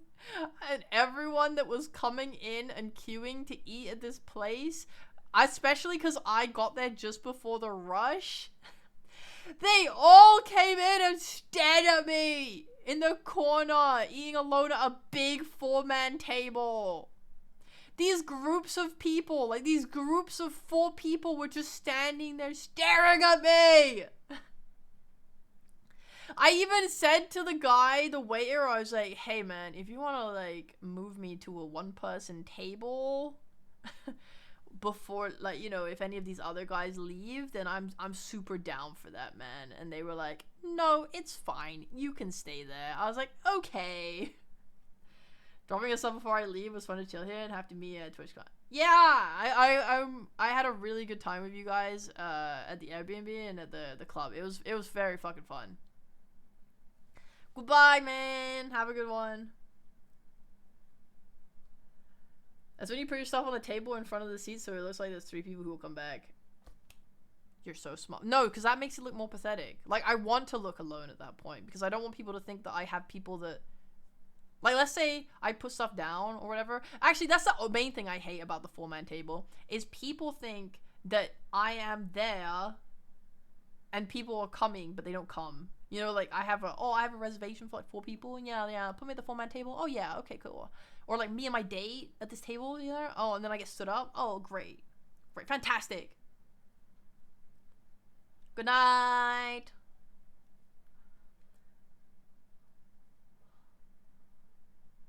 Breathe 3 cutouts from your best friends or celebrities. I only own my Arlecchino cutout, but I left it in the UK. I used to own a Benedict Cumberbatch cover cutout. Like, from when he was in Star Trek as the villain, I think. I went to the cinema and I was like, can I please have that Benedict? And they were like, you can have it when the runtime ends. Like when the run ends. Like, come back in, like, a week. And we'll keep it for you. I was like, for real? So I came back and I took it. This was when I was in my, like, mad Tumblr phase as well. So I was, like, taking him outside and taking photos with him and trying to make Tumblr posts with it. And I put, like, my bra on him for whatever reason and stuff like that as well. Because I thought it was funny. Nothing sexual, of course, because I was young and on Tumblr. Yeah. Anyway. No cutouts for me. So, yeah. The ramen was fucking banging. It was so tasty. Honestly, I can still, like, I can still taste it in my mouth. I want it again. I want to go out and eat. I want to go out and eat more food. Oh god, it was so fucking yummy. Oh! The only problem was, what was it? I didn't realize, but when my friends said they had eaten, they kind of hadn't eaten. Like, I think they were just getting, like, a snack. Because after we met up, they freaking... after we met up, they were like, okay, cool, let's do this thing together. We did an escape room. And then after the escape room, they were like, okay, time for dinner. And I was like, wait, but I just had a full meal. So I went to dinner. We had hot pot. And I'm just sitting there staring at the meat like, I don't know if I will survive today. Oh my god. Fufu got a pity cocktail from a restaurant because they thought she'd been stood up. Ow! No. How do they fuck that up? Because you say at the start, table for 1. Oh my god. Probably need to brush teeth. Always. Whatever. It's fine. Okay. Hear me out. I did the worst escape room I've ever been a part of. Not only was it the worst escape room I've ever been a part of, it was an 8-person max escape room that we brought 9 people into. And despite having 9 people, think of it like a punchline to a joke. 9 VTubers walk into an 8-person escape room. They fail to escape.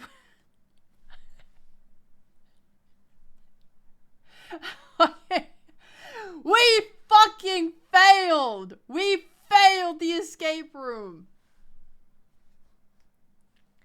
We had more people than needed for the freaking room and we still fucking lost. Oh my god. Oh my god. To be fair, I basically didn't take part in it.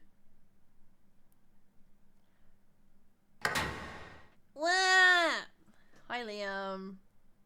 Oh my god, is that Rhea? Holy wow. Wow, wow, wow, wow. Oh my god, thanks for the nice 7 months, Liam. Ow, ow, ow, ow. I'm looking at taking a week-long solo trip. Is there any tips you have for solo traveling? Honestly, I think it's just the main thing for me is like the confidence that you have around it. I think when I do stuff alone, if I ever get self-conscious, I just feel bad. Or if I feel like people perceive me a certain way, I feel bad. Or if, like, I give off a certain, like, meekness or, like, embarrassed vibe, other people kind of feel uncomfortable around me. Or, like, I get approached by people I don't want to approach me because I don't give off, like, an air of I belong here. Ideally, you want to be like, I'm solo traveling and I feel good and I'm gonna do the things I want and I'm in control, and then you give off that aura and you sit back in your fucking seat at the restaurant, you eat your food by yourself, you scroll your fucking phone or you read your book or something, and you're like, I'm here because I want to be and I'm doing this thing for myself. I don't know. You don't want people to approach you and think you got stood up on your date and give you a pity cocktail. No, I mean, that's barely advice. I don't really know what advice I would give for solo traveling. I think it's very easy to travel alone in terms of, like, actually getting from point A to point B. You kind of don't... It's nice when you don't really have to worry about someone else or, like, anyone being, organizing other people. You're just organizing yourself, right? All you need to do is make sure you just know how to get from point A to point B and then just travel, and you're kind of chilling.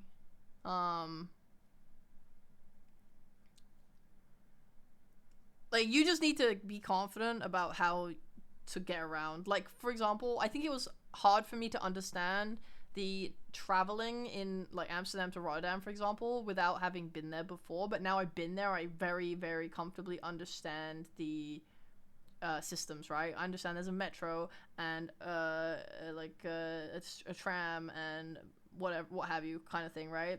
And I didn't know what the icons meant on my Google Maps, and now I understand, like, when it says, like, 1, 2, 3, 4, 5 versus, like, A, B, C, D, E, I now know what those are. So it's easy for me to get around. Legit, after my first day in the Netherlands, I understood how to use the public transport, like, without an issue. So being, like, familiar with that is quite important, I would say.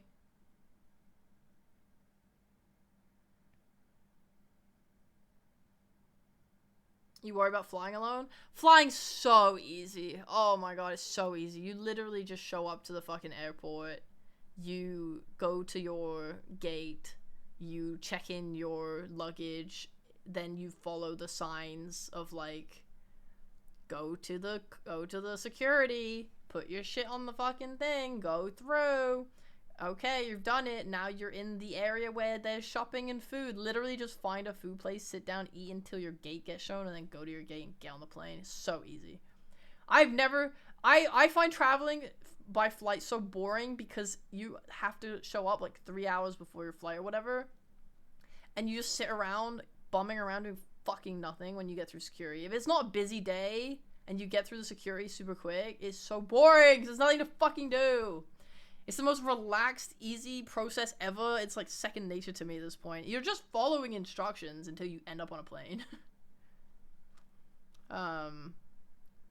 Like, I don't think you can fuck up the gates as long as you are able to, like, find... There's like, so many, screens everywhere that tell you, like, here's your flight. And your flight's at this time, and if this is your flight at this time with this company, then you go to gate here, like, the gate will be revealed at this time, and then you come back at that time, and then it tells you, like, go to gate D, and then you literally, like, take one look around yourself, and there'll be so many hanging signs saying, like, gates A to E are this way, gates F to Z are over this way, gates 128B is over this way, and it's like, it's honestly, it's so easy to follow, I promise. It's literally just signs. It's just signs.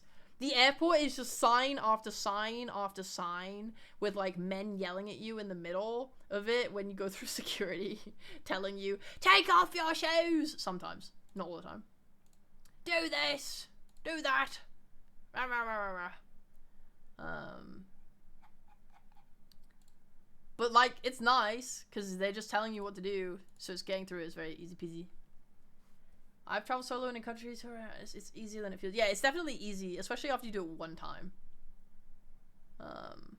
You're too anxious to travel alone? That's fair. I think traveling is scary. Or like intimidating. The best part about your one-time traveling solo was having a drunken chat with a pianist from a band that played in bars in that city, just shooting shit about music and random stuff while the vocalist was seducing some chick in the background. Hell yeah. We're spending real time with real people, baby. Some airports easy, some have no navigation utilities at all. That's... okay. I've never experienced that. I've never been to an airport where I've not had sufficient navigation. If I didn't have sufficient navigation, Actually, that's not true. There was one time when I was in America and I had to do a connection flight. And I was so confused because essentially they dropped us off in a terminal, but we had to get to another terminal for my flight, and I didn't realize that, and I got so confused. Because I had just done a, you know, there's a difference between global flights and connections and, international versus, what is the word when it's like within the country? Because instead of having to go through like a formal changeover, I was just dropped off at a random terminal because it was like, oh, I just did a state to state, like no problem. So domestic, yeah, that's the one. So it was, I looked at the board, and the board did not have my flight on it because the board was only showing flights for flights in that terminal. But I didn't realize I had to change terminals. There was no instructions. I was so confused. I literally had like a fucking panic attack because I was worried I was going to miss my flight. Basically what ended up happening was that I queued up for an information desk, because that did exist, but the guy in front of me was taking like 20 fucking minutes for his shit, so I was like starting to cry in the line because it was taking too long, and then I was like, fuck it, you know what, fuck it, I'm gonna figure it out. So I basically saw some people walking a certain way, and I just walked after them and I followed them. And then I like saw that there were these trains that went back to the main airport where you could switch terminals, and I went, oh my fucking god, I bet it's that way. So I went on that and I followed it, and then I finally ran into like a staff security kind of guy, and I asked him what the fuck was up, and then he told me what to do. I think I would just die. I wanted to die. And the worst part is that I would have missed my flight if it didn't get delayed. It got delayed, thank fucking god. But I would have missed my flight. And you know why I would have missed my flight? Okay, do you want to know why? Because when I got back to the main, puts my fucking cup down, boiling with rage thinking about this. When I got back to the main airport and switched over, I had to go through security again. And as I was in the line, I was telling people, hello, sir, dear missus, may I go past you in the line? My flight is in about 10 minutes, and I'm worried I'm going to miss it if I do not cut this line. And they said, of course, milady, you may go ahead of us, no problem whatsoever, I completely understand. Until I reached near the front, where one person said, no, you can't go in front of me, we're basically at the front already. And I said, okay, no problem, I'm not going to argue with you because I'm not confrontational. And it took all of my social confidence and energy to even approach you in the first place to ask to cut, as it makes me feel very guilty to do so. Sure. So, I complete the security process behind this person, and then, what do I see on the other side? I see a train that goes to my terminal that I need to get my flight at. And guess what, guys? I was about 10 seconds away from the fucking doors before they closed and left without me. And I would have made it if that fucking woman had let me pass! And that was what made me late to my flight.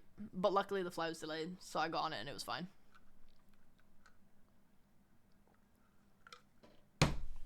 Moral of the story is, don't be a fucking cunt and let people pass you if they say their flight is soon.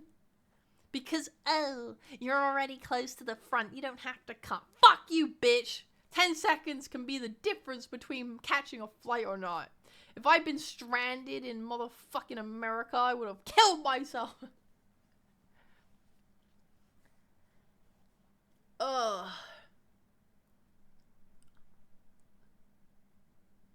Really hated that. That was a really bad experience for me. Anyway, my point is, if you are confused, you should just ask people. You should just ask people stuff, honestly. Like, just the staff members that, like, take you off the plane, you can just ask them, like, hey, how do I make my connection here? I'm confused, and they'll help you, you know? I should have done that. But I left because I was confident, and then I got punished. I got punished. I should just ask people for help from the terminal I left, or the gate I left. I guess be aware of that. Be aware of a domestic versus international flight if you're gonna do a connection. They're very different and weird and confusing. I think if you're ever just doing like a one-way, it's like a one-way flight is the most easiest thing in the entire world to navigate. Literally the easiest thing ever. Connections are where it gets a little confusing.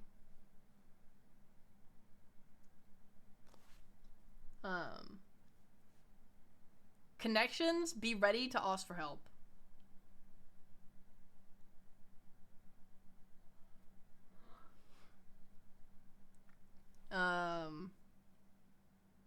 Why the fuck was I in my story? What happened on Sunday? Oh yeah, we did an escape room when we failed. So this escape room was legit so awesome. Like, first of all, they had multiple red herrings that didn't have any relevance to the plot. Like, what the fuck? I just feel like people don't understand their purpose, okay? If I am, for example, a D&D Dungeon Master, okay? My goal should be to make my players have a fun time with storytelling. And that fun time can manifest in whatever they're looking for. If they want a hard story where they die a bunch, if they fuck up, right? And that's fun for them, then you give them that experience. If they find it fun to have a character that they get to build up for many, many months to years in a campaign, and do character progression, then you do that for them because it's fun and you don't try and kill them every session, okay? If I go to an escape room, I want to feel smart. I want to be a person who figures out puzzles, makes progress, and then escapes and can be like, I did it. Why would you put multiple red herrings to waste your time? We're sitting there doing a fucking puzzle on a table that does nothing, has no code, and then we finish it and we're like, okay, we finished the puzzle. Where's the relevance? What?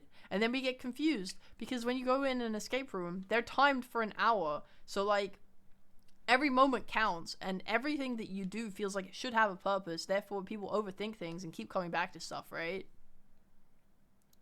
So like one red herring I could understand. Multiple is illegal. Straight up illegal.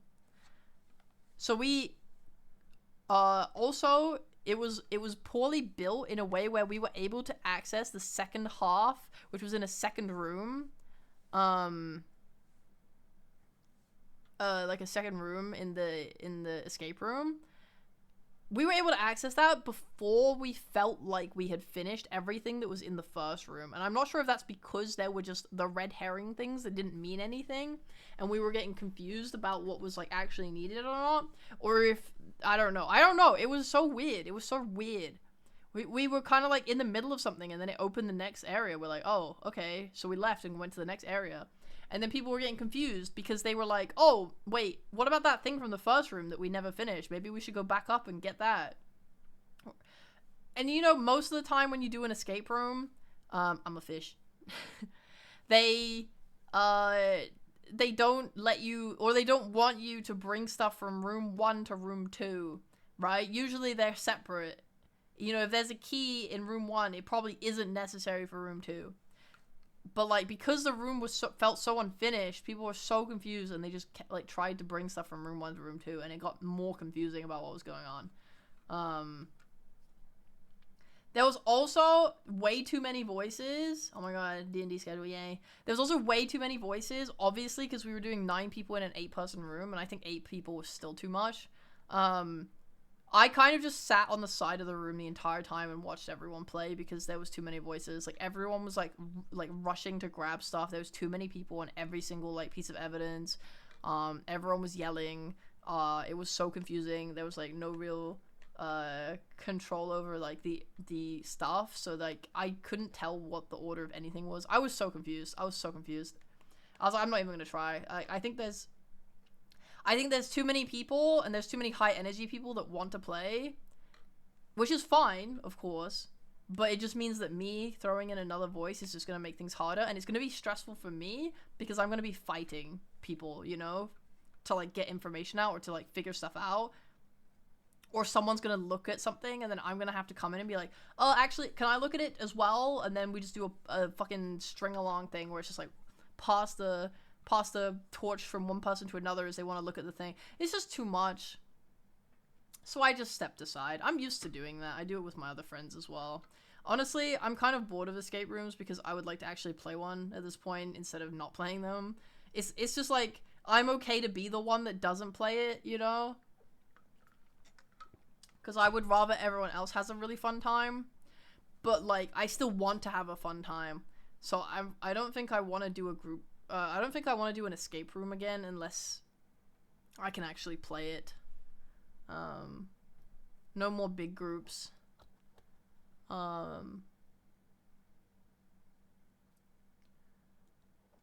Yeah...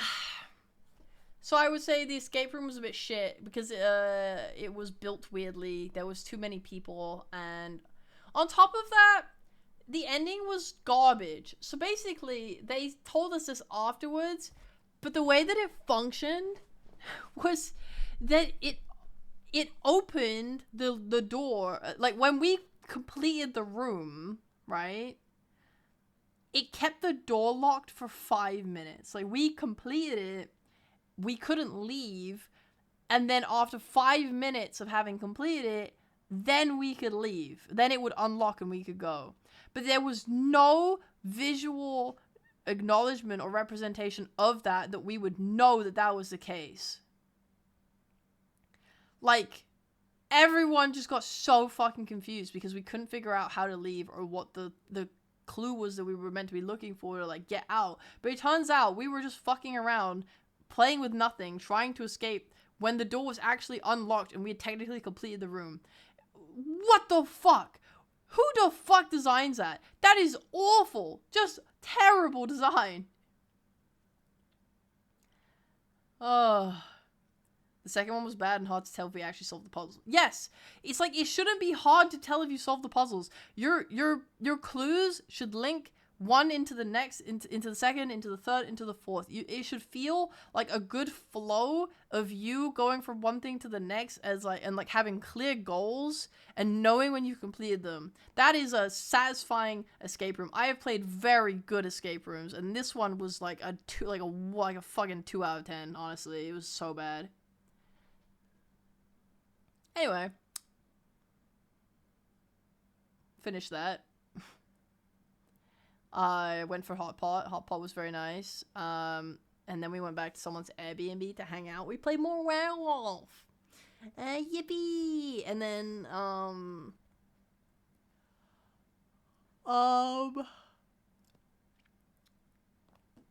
then we had, like, late night chats where I got to know some people better. And it was really nice. I enjoyed that. And then I went back home. And then I flew home the next day.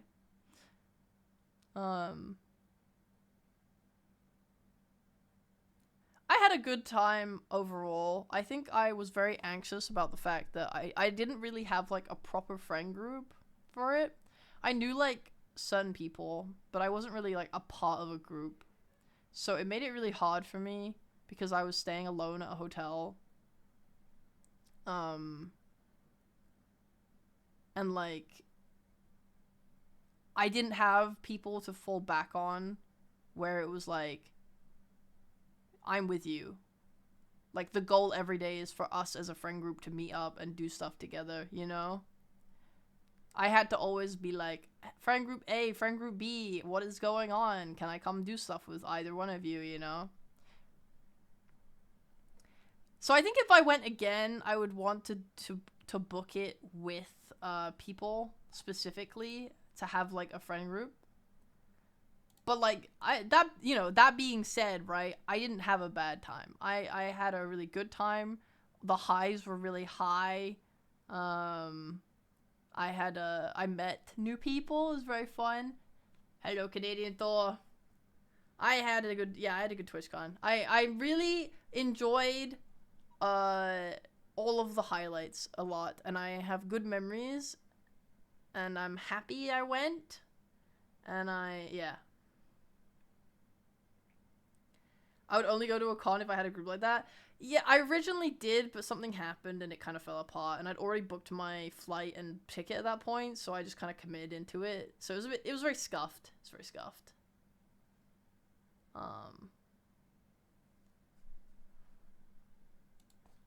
People were talking about TwitchCon NA, and it gave me massive FOMO.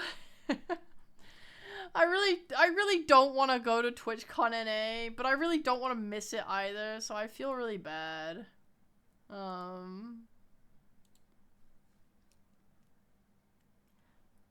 Yeah. Did you get a second con flu? Well, it's Wednesday, right? So I flew home on Monday, woke up on Tuesday, did not feel ill. Woke up today, not feeling ill. I'm thinking I might be okay, but then again, I could still develop something in the next few days. I was thinking that the illness I had last week from Comic-Con was very, like body aches, headaches and stuff, and fatigue, and I didn't get anything like, congestion-y. So I was thinking if I got ill from TwitchCon, it would probably be some kind of congestion issue where I go like, oh gosh, blows nose, achoo, achoo. You know, I might get that, maybe, if I get anything. Hopefully not though, because we have a shit ton of work to do for Offkai. So yeah, I guess to summarize, my time off from streaming was okay. I don't really feel refreshed from my break. I had a good first few days, and now I am very stressed because of this Offkai deadline. I feel really bad in general. I will get into it in a bit. But yeah, I don't know. I don't know how good this break was, to be honest. I feel bad about how long I was away for. Did I miss you? Yeah, I did. I didn't miss you for like the first week, and then after that I felt a bit like I miss streaming now. The first week I was like, yippee, Freda, wahoo, dances in the street. Comic-Con was fine and TwitchCon was good. Yeah, that's like the TLDR of it. I don't know. I think I've done, especially over TwitchCon, I think I felt so, I felt very insignificant, you know? Like, there was a VCOD and GamerSupps booth, right? And everyone was going, like, fucking crazy for it. And you see, like, there's so many people with, like, Shiley Happies on and stuff like that. And there's people that are, like, such big fans. And you have people that were like, oh, hi, I did a meet and greet. And, like, you know, it ran for, like, 2 hours, whatever. And I'm just like, fuck me. Like, if I did one, right, it wouldn't last at all.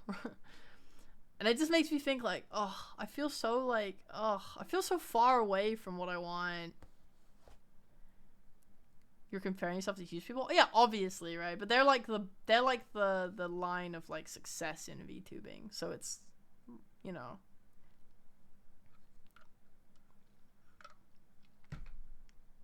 Did you finally get VCOD? Nah, the line was so long. I didn't want to do it. I'm going to Offkai just for you. Mwah! I mean, I'm excited to see you guys Offkai. It's very nice. It's just like, it's just like hard, I guess, when you look at what you want and it's like, how do I get there? And you think about it a lot. Because I'm going through the burnout, right? So I'm like feeling bad about how much work I've been doing. Because you're comparing it like, oh, what's the outcome of the effort, right? If this is how bad I feel about having put forth this much effort, was it worth it? And then it's like, not really. I need better outcomes. So I just did a lot of thinking over TwitchCon, I guess. Something that I did think about doing, actually, it seems like you're at the point where you're ready to be big, but you just have to grow. You want the only smallest streamer going through this. Yeah, I mean, I have no problem handling like large crowds or being in front of big viewerships or anything like that. Because I mean, it was part of my job with Dota and stuff, you know. I have no problem with it, and I have ideas that are like really good for having a large viewership. But I just need to get there.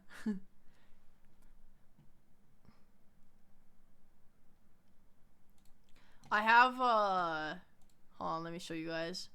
So, cause I played Werewolf at TwitchCon so much, I asked one of the other VTubers there, like, oh, maybe we should like set up a Werewolf Discord server and just like play. And they were like, yeah, I'm down. But then I thought, oh wait, I mean, I haven't brought it up with them yet. I want to, but I was like, what if we run like an actual werewolf stream? So I was trying to draw out the design for it yesterday, and then I got some help with from Vani, and we planned hold on, let me double check this doesn't have names on it. Okay, yeah. So we're working on this as an idea for a stream where we get 12 VTubers to come play werewolf. And what we would do, this was the idea, is that you can see the little people, right? I drew the outfits. Vonnie drew like a base person, and then I drew outfits onto them because I was like, she went to bed and I kept working on it.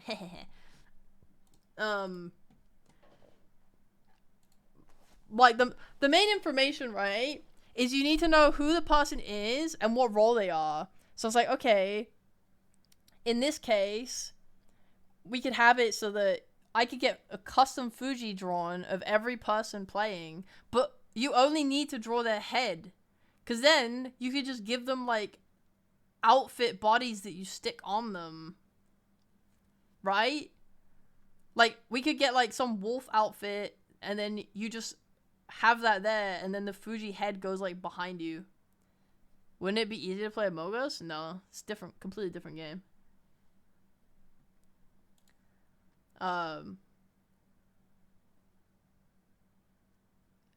So visually for the stream, it would be so cute. We could have Fujis of the people playing with their little names on a little placard, and then have the outfits that show what roles everyone is. And then like if they die, the jail bars come down, and then there's like blood splatter and stuff.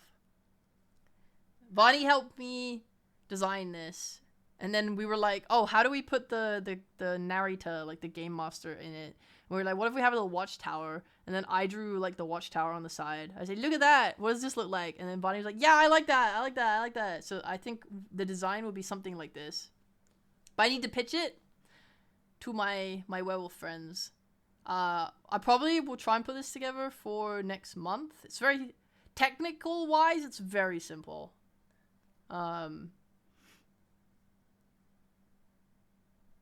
So yes, I like the little Vonnie and Cat in the upper right. I know, right? So cute. Do you have the time to do it? Yeah, this should take, I think this would take 1 day to make in StreamerBot. I mean, all it requires is commissioned art, right? And then I would need to make buttons of like changing the outfit. So what I would do, this is how I would make it work buttons wise. I would have a reset button, and what that reset button would do is it would turn everyone's outfit into a village outfit. And then I would have, and it would unkill everyone. So it would clean the game essentially. Like all of the bars would disappear, the blood would disappear. Everyone would turn into a villager again, right? Then we would do the roles would be given out. And when the roles get given out, I would have a button for every person. So there would be 12 buttons in total for this that would change the werewolves into werewolves. And what that would do is it would hide the villager outfit on the Fuji, and it would show the werewolf outfit on the Fuji. Then I would do the same thing, but for like doctor, I would do the same thing for detective. And then any other roles that we're intending on bringing in. So I would have like, it's like 12 buttons per role. However, it's like so simple. It's like the sub action would be like, show this, hide this. It's like 2 sub actions within the action. It's like easy. And it's mostly just like copy and pasting. It's so fucking easy. It's so fucking easy to make. I can't even. And then if they die, everyone would have like a death thing. And then I'd probably also, I think the only thing that I would do that might take more than 1 day to make would be like death animations. I would want to make death animations so that like, let's say, you know, Rhea dies. It goes to like a separate screen where the Rhea Fuji is. And then I would have like, for example, a human, like a real human fist comes down from the sky and like flattens them and kills them. Stuff like that, or like they get hit by a car, something like that. Just funny ways to kill them all, or something. The death animations. That's probably the hardest thing I can imagine coming out of this workload. Otherwise, it's so fucking easy, guys. And then I would put all of those like little things onto a Stream Deck and give it to the game master, so the game master can control like the Fuji outfits and stuff on the stream. Because obviously I would want to play, so I wouldn't be able to look at my own stream, so I wouldn't be able to man it. Have you thought about taking on interns to teach StreamRobot and distribute your workload? Not really. I mean, I don't want people to know how to do this stuff in general, because I don't want people to be able to do what I do, because then it makes me less special. And then I don't want to teach people so that they can work for me, because I don't trust anyone to do stuff. I don't trust anyone. Gatekeeping, yep. Yep.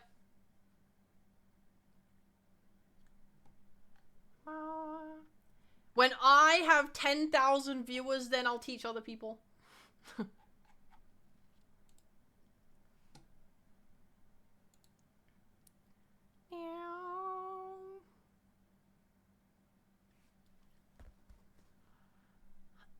So yeah, I want to run a mafia game or a werewolf game night. Hoping next month. I'm going to reach out to the people I played werewolf with this weekend and see if I can pitch this idea and if they're down.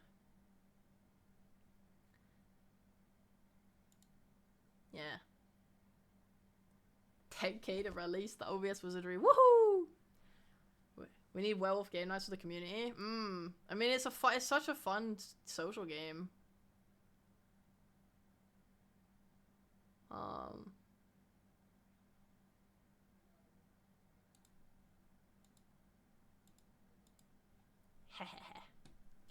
Asking because it interests me, but I also don't want to stream them, so helping you sounds more fun. Oh, I see. I think the thing that is like the most annoying is at least for the stuff I make, it requires me to have the assets and have them in a certain place in my OBS and then use StreamRobot to control them. So it's hard. It's hard to tell someone like, can you make this thing for me? Because I don't know, it's just so awkward. It's such an awkward thing. Ugh. I can run something next weekend.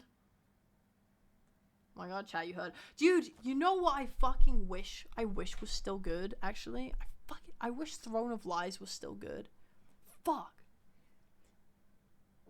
If Throne of Lies was like how it was when I got into it when it was out and Moon Moon was playing it every stream, holy shit, I would play that with you guys all the time. I remember they changed they changed how the game played a bunch, and no one played it anymore afterwards. But I don't but it was so many years ago now that I don't remember how they changed it.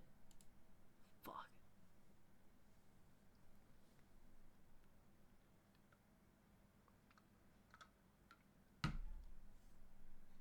I remember their reviews like went down so bad. Let me look. Oh, lies. Let me read that.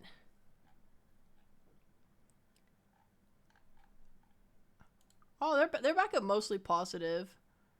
This person posted a review in April saying, a completely dead online-only Mafia. Yes, it looks like it has some neat ideas, but to play the game, you have to join a Discord group and pray you're in the same time zone or have a bunch of friends to play it. That's not a problem. Anything else? This game is super dead. It's been abandoned. That's fine.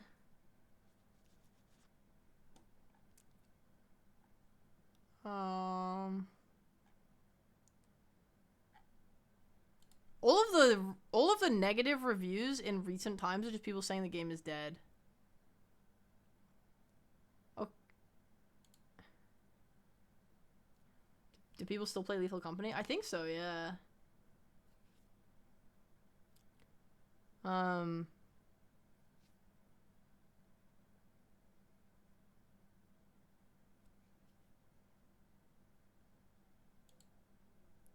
This person left a bad review because the game went free to play. That's weird. But this was in 2021.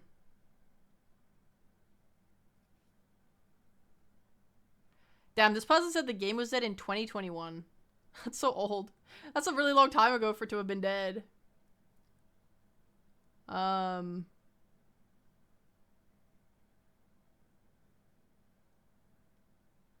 Honestly, though, I'm not gonna lie. I'm not seeing any bad reviews that make the game seem like bad on a gameplay level.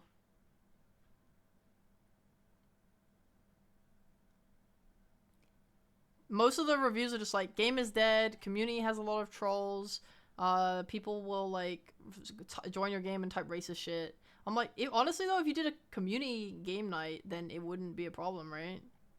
Because you'd know the people playing. And you would make the game happen because you would have enough people.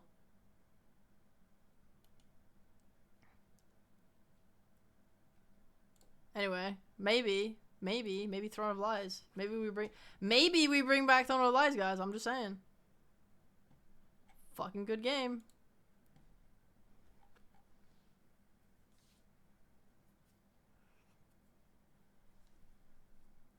What game? Throne of Lies. Throne of Lies is my fourth most played game on Steam. I had 307 hours in it. I played it a lot. Last played 2018. That was 7 years ago!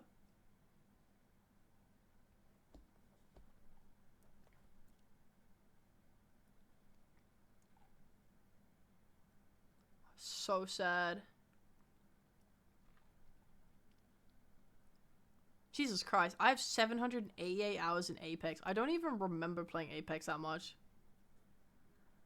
I guess because the games last quite a long time, it's easy to rack up the hours. Because, like, in Marvel Rivals, the games are, like, 11 minutes long.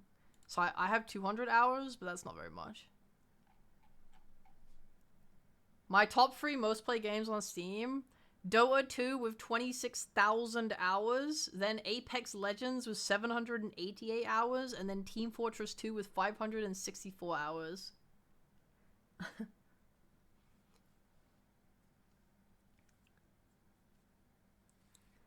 26,000 Omega lol.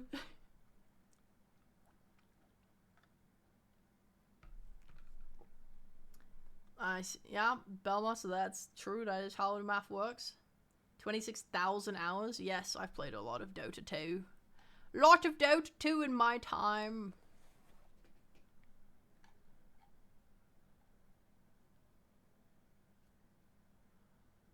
Ba ba ba.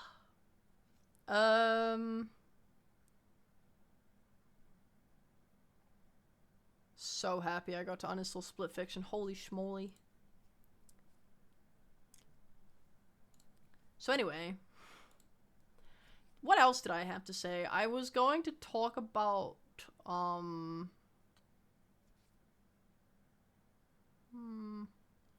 I feel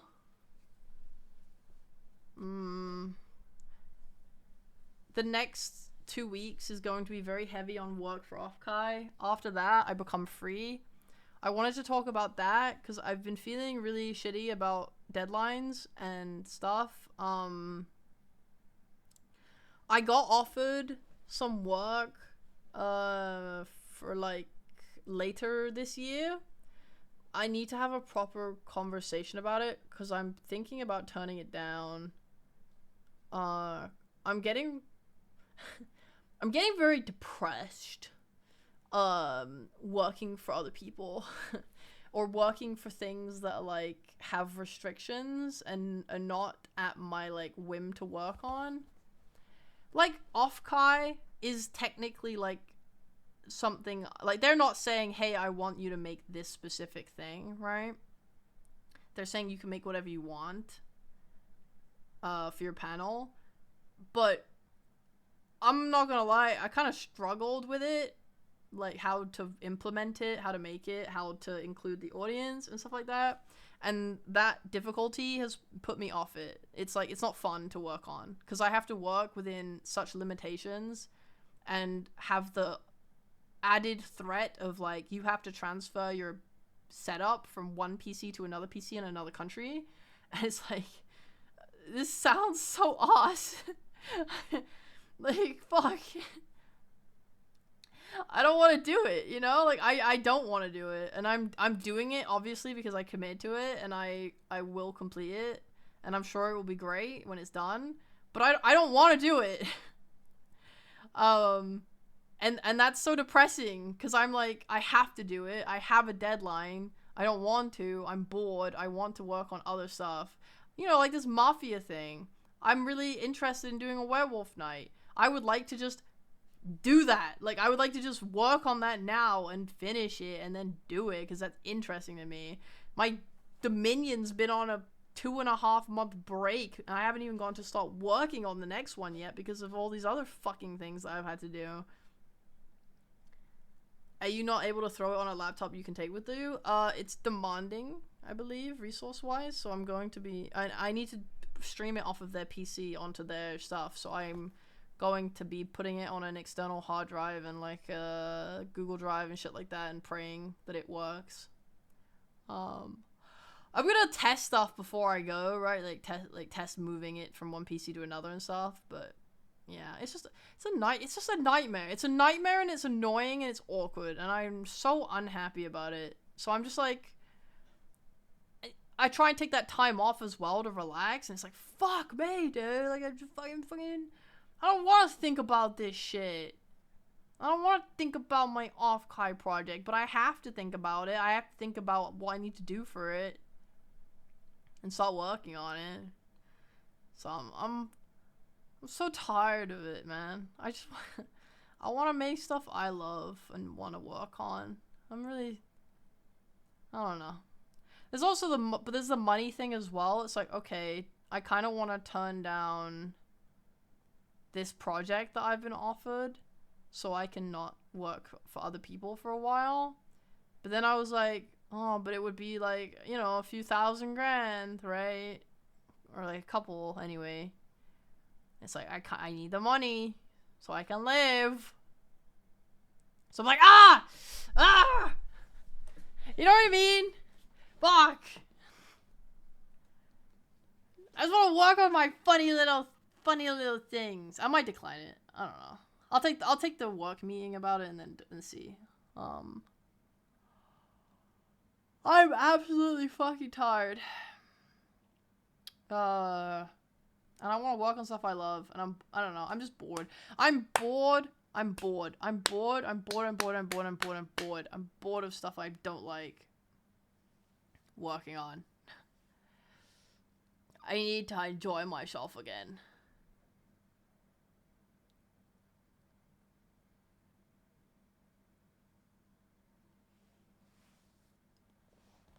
Alright, Lemon's hosting my off-kai panel. Bet.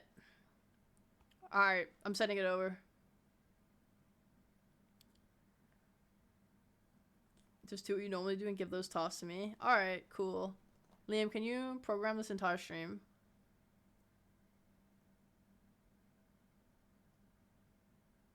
Glad you're thinking about working on what makes you happy and fulfilled. I have, one more very private project I'm working on. As soon as off-kai ends, I'm gonna, like, rush something together for that, and then I should be free finally after that to work on Dominion again. I don't know what I want to do with my personal streams at that point. I kind of want to, like, I don't know. I don't know what I want to do. Well,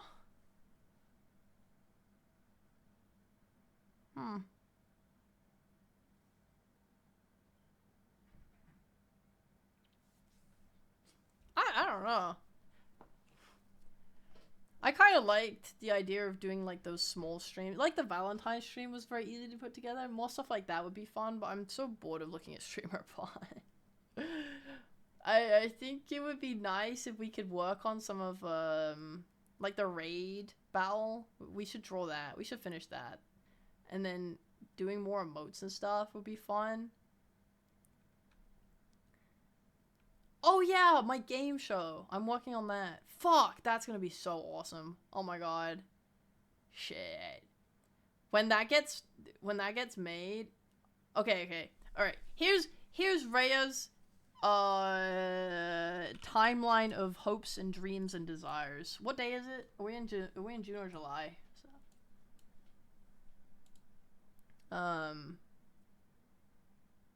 Wednesday, 4th of June. We're in June. Okay. Alright, we're in June. June is off-kai. After off-kai, I need to do a private project. That should take me to about the end of June. So then June's done. July, I'm going to talk to Stefan about this, but I really want an update on Dominion. So I'm going to message him and find out if we can get Dominion Season 1 live for the start of July. It's been a little too long now. I feel bad about how long it's taken. That's, like, it's my fault because I asked him to make horse race tests. My fault. But now I feel bad about my greed, my gluttony.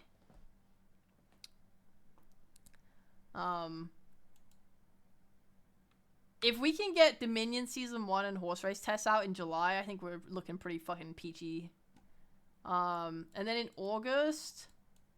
Oh yeah, wait, July would also be Mafia, like Werewolf Night. I can easily get Werewolf Night done in July. Because that's so easy to make. So we'll do... In July we will either have horse race tests or we will have Dominion Season 1. Well, or both. But definitely one. I'm gonna assume horse race tests because I think Stefan's nearly done with it. The last updates he showed me were, like, wicked awesome. So I think July we will absolutely definitely have horse race tests. We might even have it this month. Lord Firestrike doesn't have an emote? Really? Let me check 7TV. Do they not accept my emote?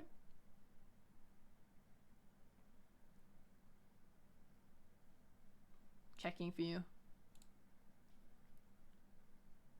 I swear to fucking god I added emotes for all of the babies.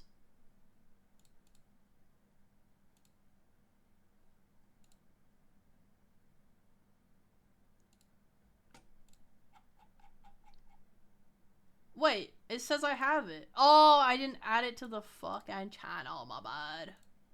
My bad.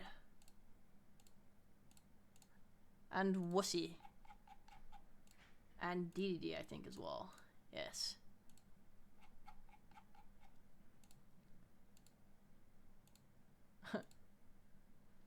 Dude, someone called Syrup Guzzler added the Rhea viral Yuri emoji to their channel. God bless. There you go.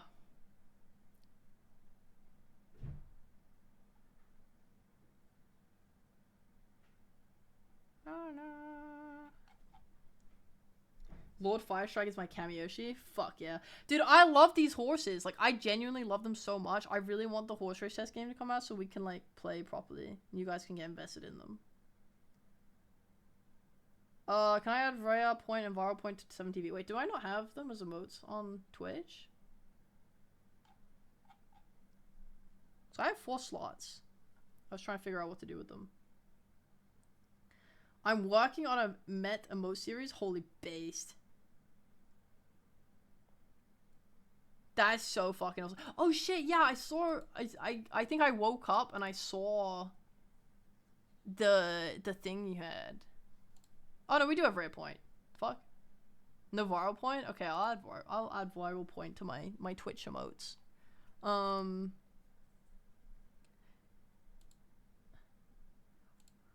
What did you do to Met's eyes in the X to Doubt? What did you do to his eyes? Why are they inverted? Has he got demon eyes?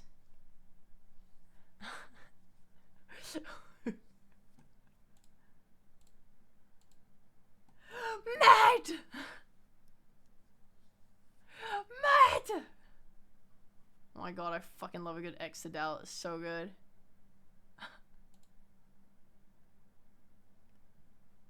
I didn't know how to do eyelids.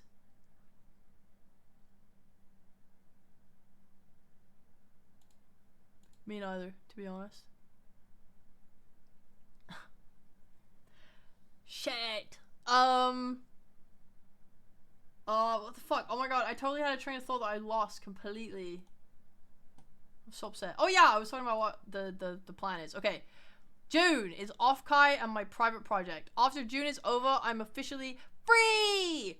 July, we're gonna do Dominion Season 1. Maybe. We're gonna do Horse Race Test for sure.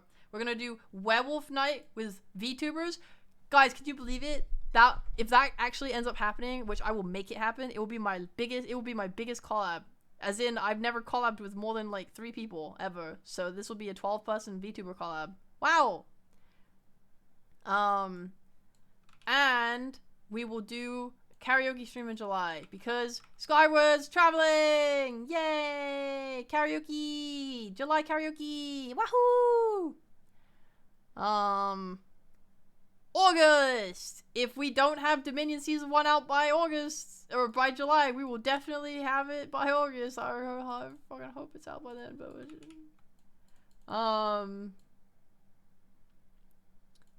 Where's he going? I'm not going to dox him like that. You can't trick me.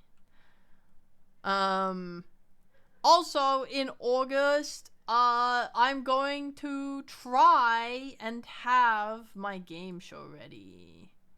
I don't know. I don't think I have to do a lot of work for it. I think it's legit just the artist and the coder who have to do the main bulk of work, and then I just have to, like, set up a few buttons for it. Can we have a little Skyward Docs as a treat? No, you can't. He's traveling with people, his friends, I think. I don't know. Yes, he is. He's traveling with his friends. Offkai Project first? Yeah, that's June. We're talking about August at this point. Offkai Project is, I need to have it done in the next 2 weeks. Okay, yeah. June, Offkai and private project. July, Dominion Season 1 maybe. Horse Race Test for sure. Werewolf Night and karaoke. August, Dominion updates, hopefully. Game show, hopefully. And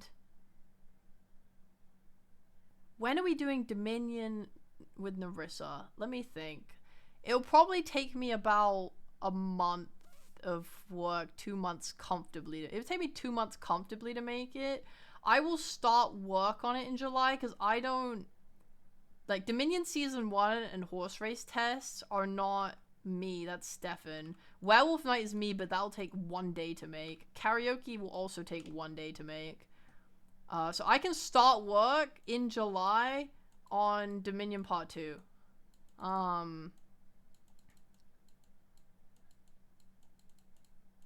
Which means that it should be ready by either the end of August or the start of September. Remember when I said I was going to do all 5 parts this year? That is so funny. That is so funny. That is hilarious. Haha.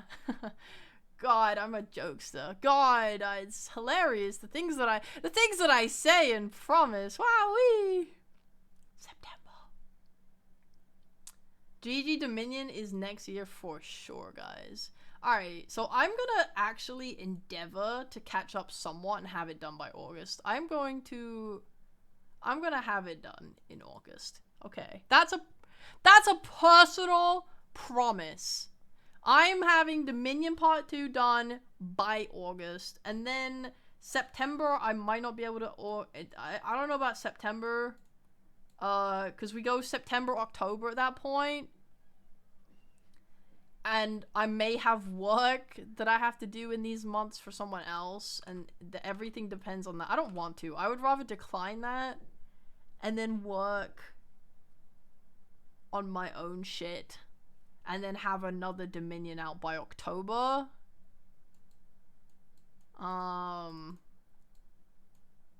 would rather have Dominion Part 3 in October. And then October, November, and then like by December, have Dominion Part 4 out. And then we can then work to have Dominion Part 5 by February? I say February next year, and then it's done, and then I don't want to do anything else ever again. When is my August 20th is my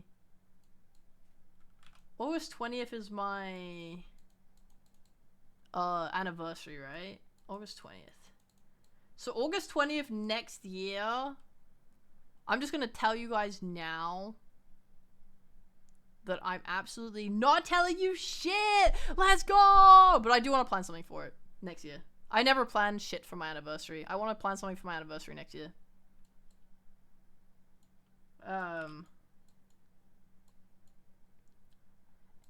However, I'm graduating. No.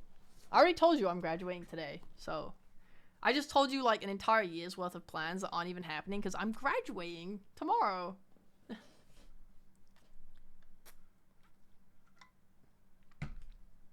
Okay. Let's recap.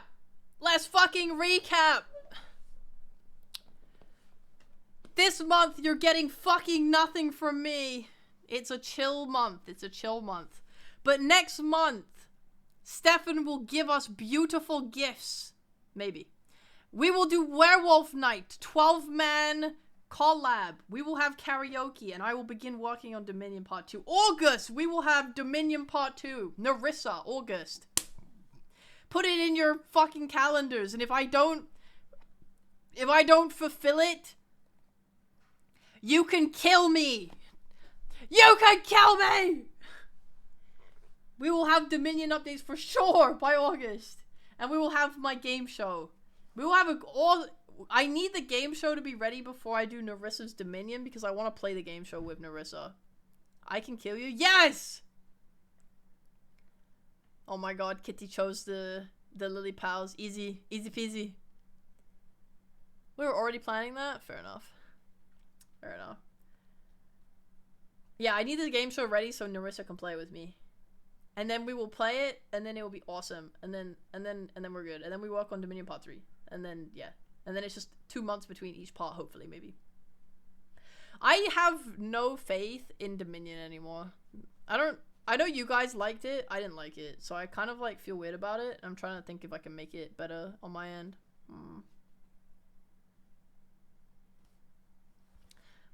I just don't like the narrative like style. I don't like how it has the text boxes, so it's like improv but not. It's improv because it's live, but it's not improv because there's predetermined text boxes, which is weird. I don't like that. I don't like that at all. So I don't know if there's a better way I can deal with it. Much to think about, but not right now because I have Off-Kai to think about. Do you guys want to see my Off-Kai thumbnailing? Or do you guys... I mean, you guys don't have to be spoiled on my Off-Kai show if you don't want to be, I guess. But I'm gonna work on it on stream, so you'll probably see it anyway. Na na na na.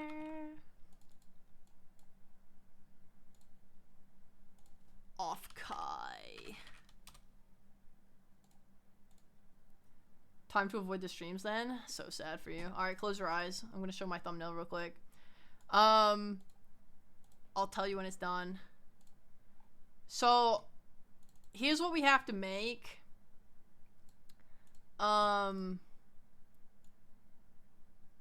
The way that it will start is I will come in and I will say hello and I will give exposition. So I'll be like, hello, I'm Rhea. We're doing a like a dungeon crawl here today. This is my world. These are my characters. Like, this is Viral. She's a dragon. This is the Lily Pals and the Dirklings. They belong to me and Viral. We're at war. Blah blah blah. Then I'm gonna be like, alright, it's time to create a Lily Pal. There's gonna be 3 options for the headpiece and the outfit and the weapon. And then everyone will be able to vote in the crowd what one we wear. Do I know if it'll be streamed? As far as I'm aware, it's not streamed. I don't know. I really like... I wish someone could record it somehow. I want to like have it. Especially because it's live audience based, so I can't really like play it to you guys on stream.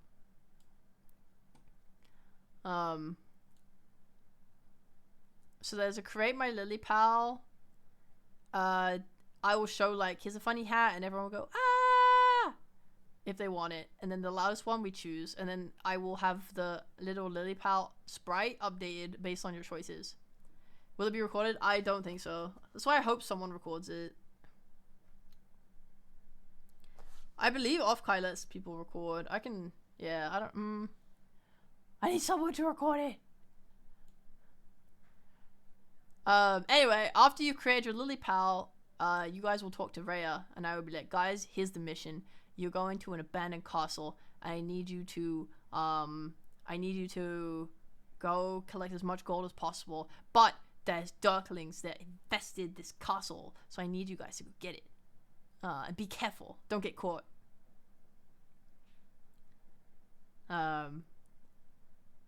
Then a little title card plays, and then we'll have a little Simon Says minigame where there'll be a statue, gargoyle thing, and to get in to the castle area, this gargoyle will have like a red flag and a green flag. So I'm gonna give the audience a red piece of card and a green piece of card, and you guys will hold them up to vote for stuff and do things throughout the show, and I will be looking at you through a camera, and I will see you guys, so I will be able to do things based on what you want.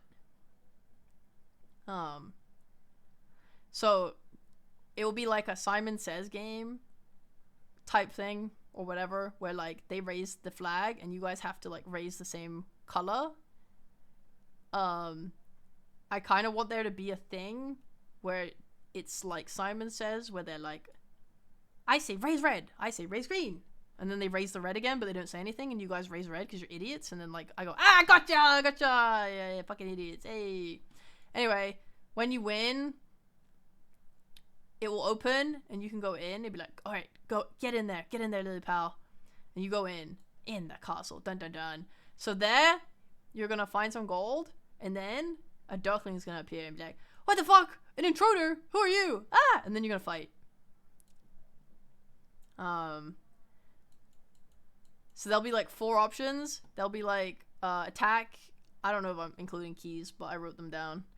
A talk and an alt. So you guys will have your weapon that you chose at the start of the game, and then if you attack with it, it will like hit the guy with it. You guys will have a talking option, so you guys can be like, "Please, Mr. Darkling, I come in peace. I don't do anything," and then I'll maybe roll a dice or something to see if you persuaded him.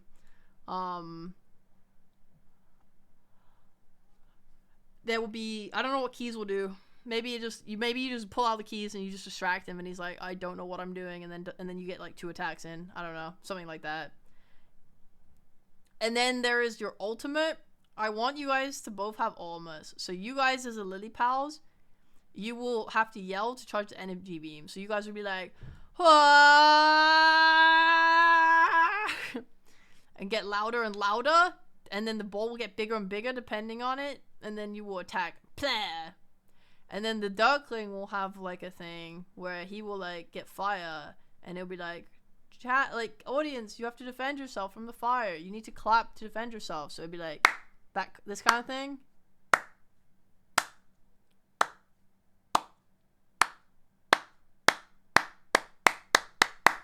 You know what I mean? Classic crowd work.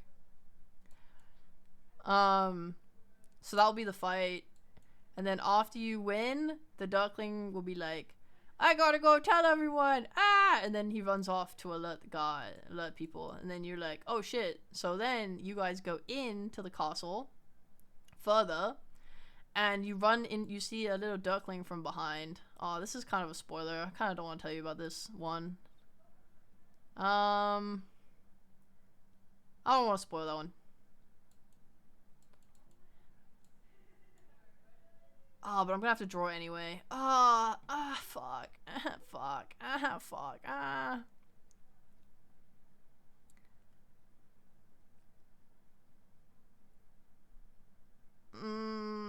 Whatever, I'll just tell you. I'm gonna have to draw it on stream anyway. You guys are gonna see a Duckling from behind. You'll have the options to talk it to it or hit it with your cards, and then whatever one you choose, it's gonna turn around and reveal that it's like it's an undercover Lily Pal wearing a Duckling outfit. And you know, the Duckling is alert the guards. You're kind of like running at this point, and he's like, "Oh yeah, I can, there's a safety hatch here, you can go underground, but I need to like get in first, you know?" So then you'll play a mini game where I will have like an actual puzzle on the screen that I will be putting together in OBS, dragging the pieces around, trying to like do the puzzle. And whilst I'm doing that, Ducklings are gonna like slide towards you, and they'll have different colors, and the color corresponds to like what you have to do to get rid of it. So if it's a blue Duckling, you have to clap to get rid of it. If it's a red Duckling, you have to yell, "Ah!" to get rid of it. If it's a yellow Duckling, you need to hold up your green paper. If it's a green Duckling, you have to hold up your red paper. And if it's a white Duckling, you have to meow. And if it's a black Duckling, you have to awoo. So when I finish the puzzle is when this game ends. If you get hit 3 times because you don't do the right thing, then we lose. But hopefully you guys will be very good. The hardest part of this is trying to figure out how to automate it. Because for me to do the puzzle whilst pressing buttons, you know, like anytime you guys clap or whatever in response to a blue Duckling, I have to press a button to say like you guys clapped, because I can't automate that. So I'm gonna be doing the puzzle whilst pressing buttons.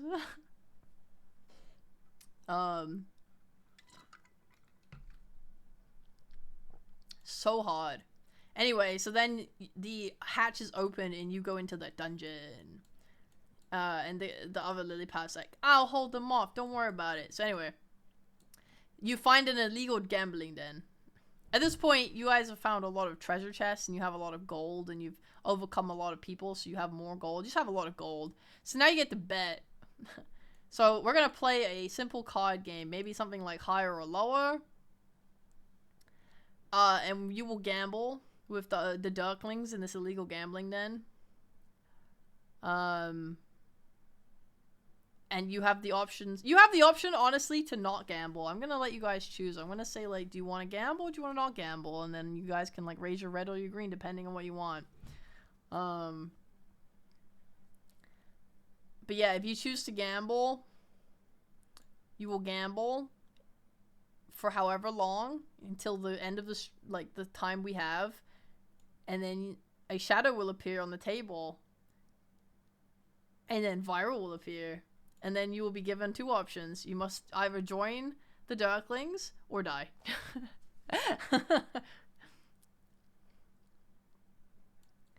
Real Lily Pals kill themselves for me. Just saying. Goodbye, Fletchag. Thank you for coming and hanging out. Bye-bye.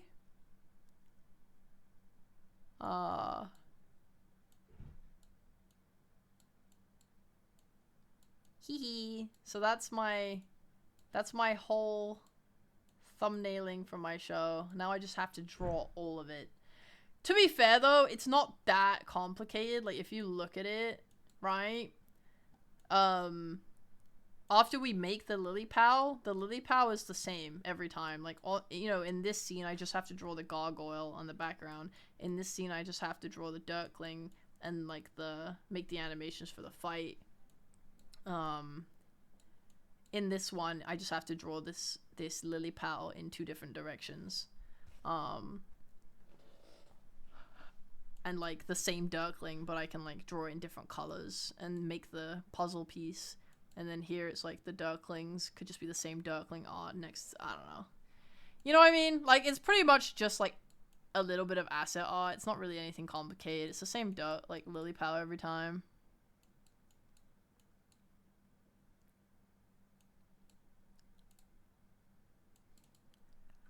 I'm quite thrilled, if I do say so myself.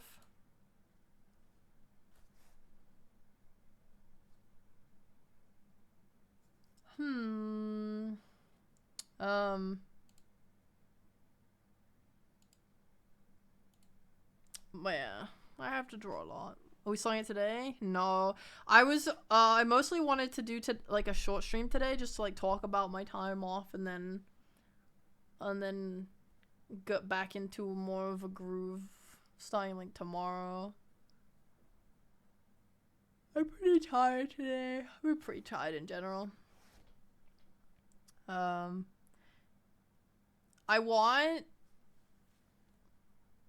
don't know. I don't. So I said it in Discord, but I don't think I will do any schedules. I don't know. Maybe I should. Maybe it's good for me to be disciplined about drawing for my off-card project. I might make a schedule. Yeah, I'm gonna make it. Yeah, I'm gonna make a schedule. I'll make a schedule. I'll make it tonight and I'll post it in the Discord. Yeah, I agree. I feel like anything less than 4 hours is a short stream. I feel like 5 hours is like a regular stream, and then anything past like 7 hours is a long stream.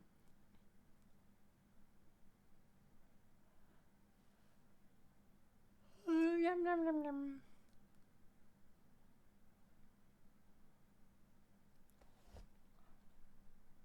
Overworking! Remember the rash from the last time? I keep scratching it. How could I ever forget it?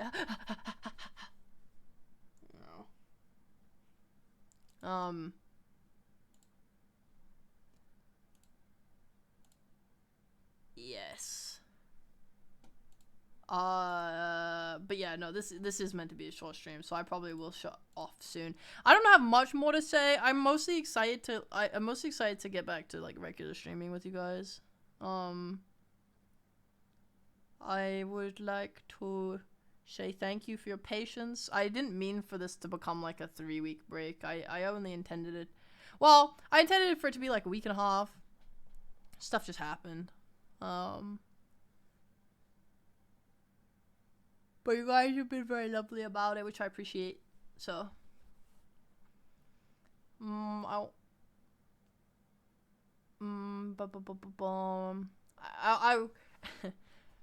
I think the main thing that feels like a tiny bit bad. I don't need like comfort over or anything. I recognize that it's not really a reasonable feeling, but I mostly feel bad that I was away for so long and I have like nothing to show for it for you guys like coming back. You know, you know what I mean? Like there's no like new thing for you to play with. It's just like yep, we're going back to normal, I guess.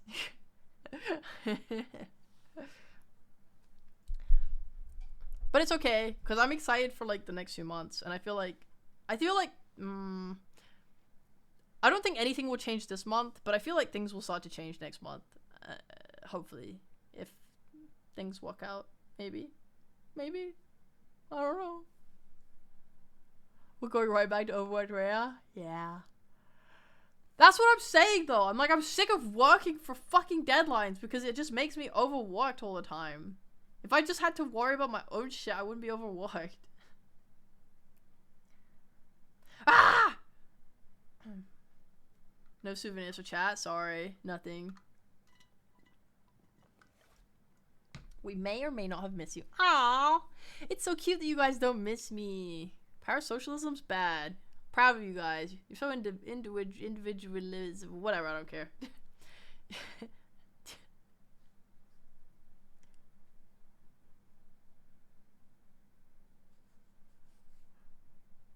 Thanks, Elsewhere. She's still crunched for Dominion.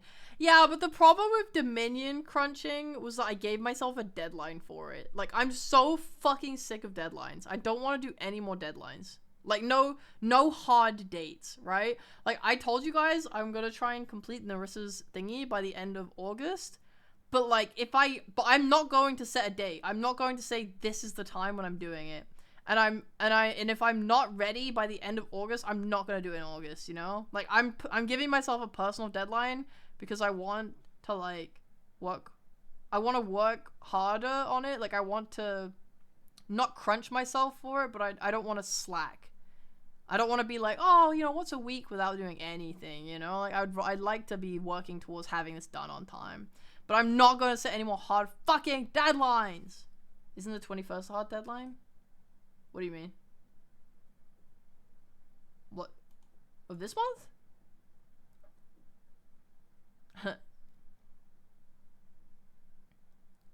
We never expect you to have a date. Oh wow, that's so kind of you. Thank you, Quinn. Oh my god. You know me so well.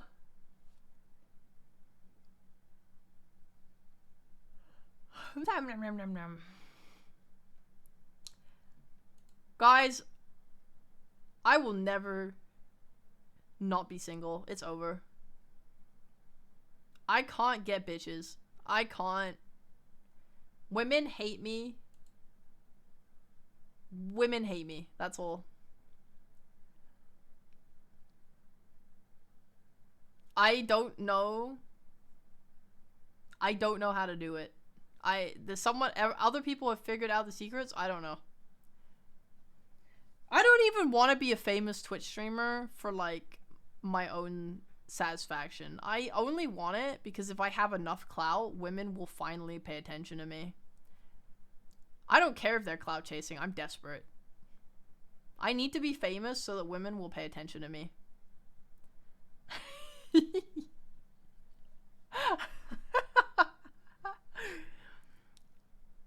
You should be able to get bitches though. You look great and have a great personality. That's what I told myself for the first 28 years of my life. At a certain point, you stop coping.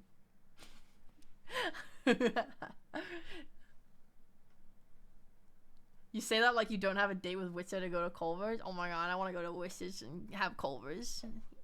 It's not a romantic date, guys. It's just a friend date. That's the thing, guys. I can't get anything more than friendship dates with women.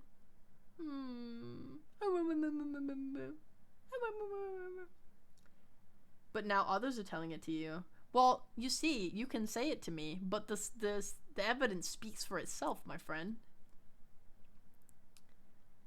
God.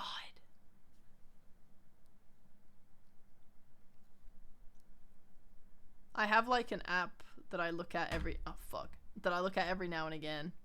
But I don't really like the people on it very much. They're all like so bland. They're so bland. None of them like anime. I like anime. Why do they not like anime? Do they not care about me, guys? If they cared about me, they would like anime. Lesbian pubs where... See, I feel like I need to just go outside and talk to people, but I don't want to. Because that's effort. I want to be like... I don't want to meet strangers at a bar. I want to be introduced to people.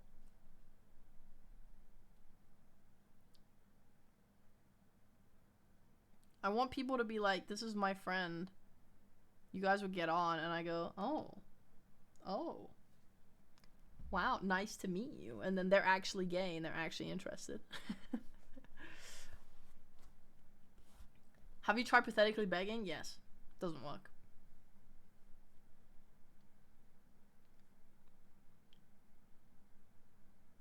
Hot anime war criminals. So real. So real. Dude, I got so sad the other day because I was sitting on this like I like imagining how my characters will get together in my stories. And I imagined it to the point where like I didn't have anything else to imagine. Like they were just together at that point, and then all I could imagine in my head was them together, and I was like, wait, I don't like this. Go back. I need you to fight again. I need the build up. The build up. I'm like, wait, how do I make it interesting when they're actually together? I don't know. I was like, they're just happy. I need conflict. I need conflict that's not miscommunications.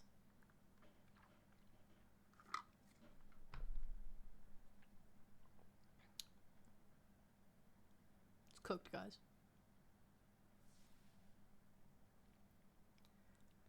I actually need to look into that. When people write romances, what's the best kind of conflict that they can write that doesn't involve, like... Because I feel like there's two types of conflict that are really good for a couple when they get together. The first is some kind of conflict between them that they need to overcome, but it needs to be done well. And the second is, like, conflict in general in the story with other people that they have to, like... that they're pushed to their limits to overcome, right? Because if you have two people, for example, who would solve an issue differently, but then you are faced with that issue and you put them through it and it's very strenuous, and person A is like, I would do it this way, and person B is like, oh, I think we should do it peacefully, and the other person's like, well, I think we should do it violently, then that's conflict, right? Because you're not making them fight with each other over random shit, like, I hate you, because they don't hate each other, they're together, they like each other, clearly, at least a little bit. But you can make them have arguments where it's like, we have a conflict of morals here, or a conflict of interests, or conflict in how we want to handle this, and it's making things hard, because now we have to talk about why we want to do these things certain ways, and I don't maybe agree with that. I like that. That's, like, the angle I think I'm going to go for if I write something. If you have Rhea, who's a nice, good person, and then you have Viral, who is a bad person, you're probably gonna have a lot of conflicts over morality.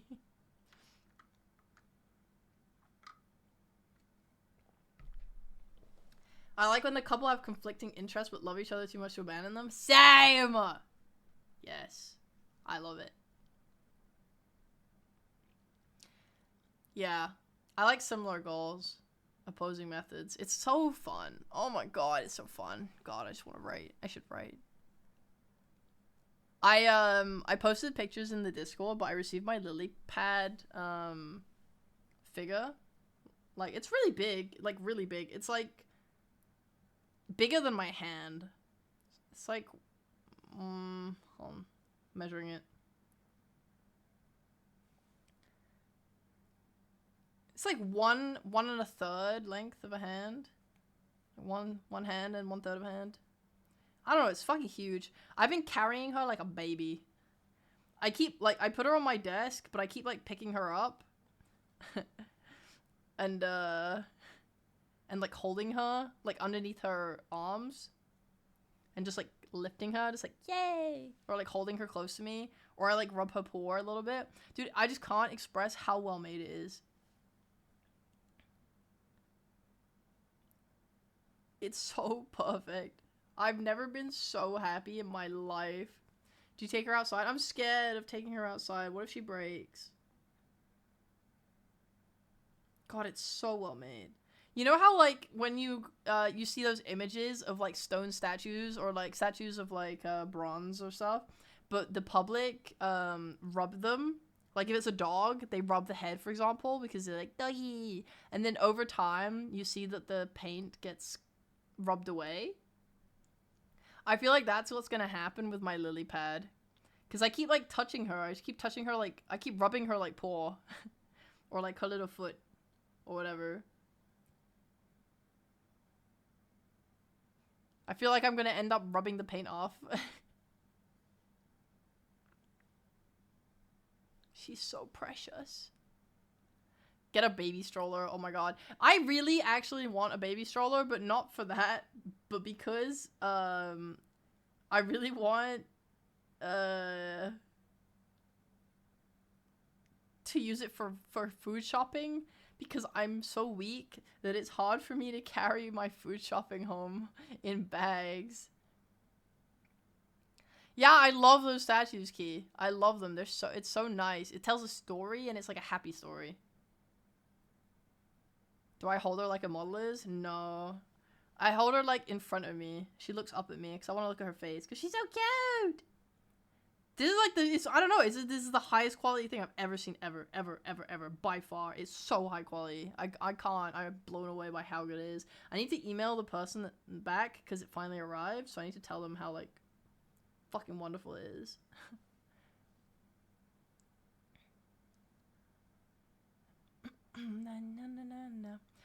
It's okay, Ocarina. I have, in 6 months, I can, do another campaign. And this time we will be successful because I have friends now that said, why didn't you tell me to help you? We would have helped you. And I said, my bad, y'all. So next time they're gonna help me. It's fine. When are you buying the Dirkling? Well, this is Lily Pad, so I have no intention of getting a Dirkling.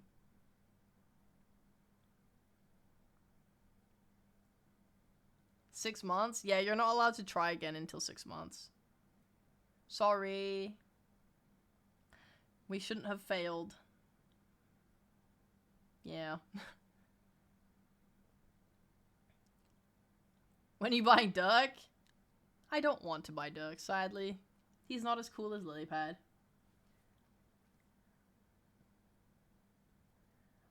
I would actually love to have a Lilipal and a Dirkling, though. I want to get little keychain plushies of those two. That'd be so cute.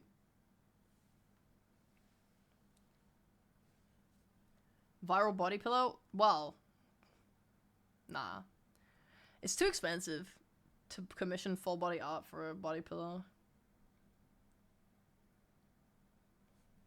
I'm putting Lilypad down. I've been holding her this whole time. Go stand over there, baby. Baby girl. The viral body pillow will come, guys, in due time. Maybe next year. Maybe for my anniversary next year, we'll do a big thing. We'll have, like, body pillows and shit. I don't know. I think, like, I have plans for... I think of the ideas that I have for the next 2 months, if they actually release. Okay. Think of... Okay.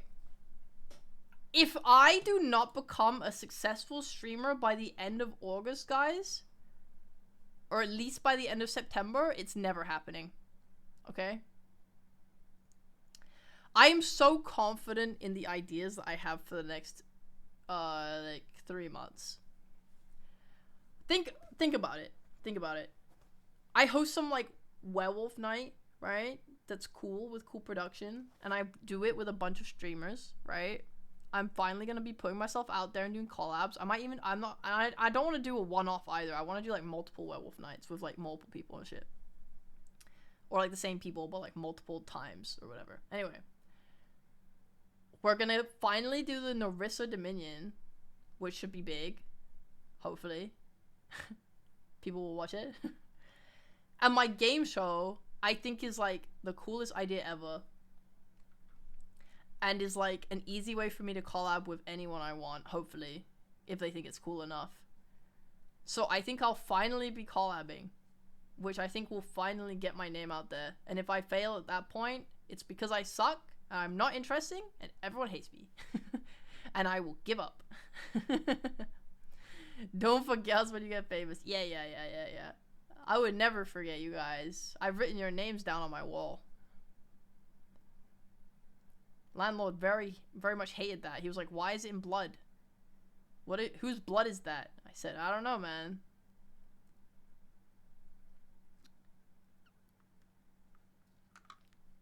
That's a small window and a lot of pressure to put on yourself. I'm not pressuring myself with it. It's more like I believe in these things, and I think if they don't work out, this is like the end of my ideas. I had a lot of ideas of things I wanted to make and do.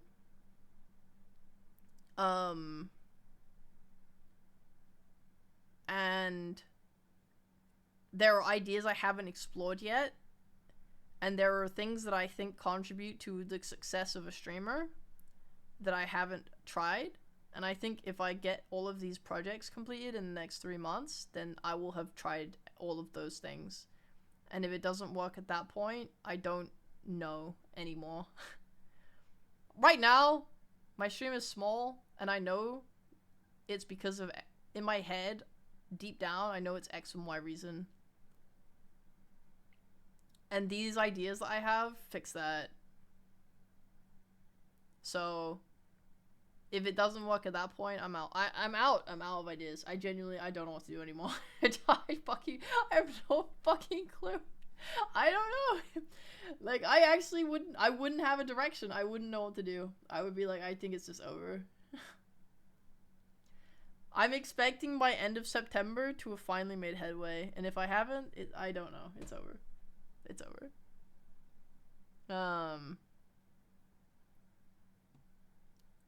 Canvas isn't on? Sorry. This is a weird overlay. If I go back to General Chang. You put the fucking mustache on the lily pad statue, you piece of garbage. You piece of garbage.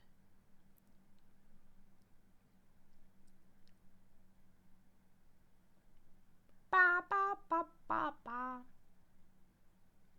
We're putting like effort into my YouTube channel right now and stuff like that, so I'm excited to see if that helps as well.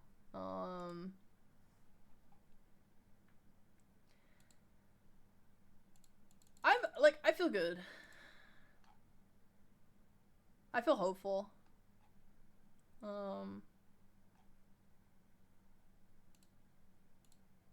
Just sort of thinking out loud, I guess. Life is weird. Mostly though, I think the things that are being worked on, like the game show especially, and like the updates for like horse race test stuff, I think it's so cool and fun. I'm like so excited for you guys to get to see it all.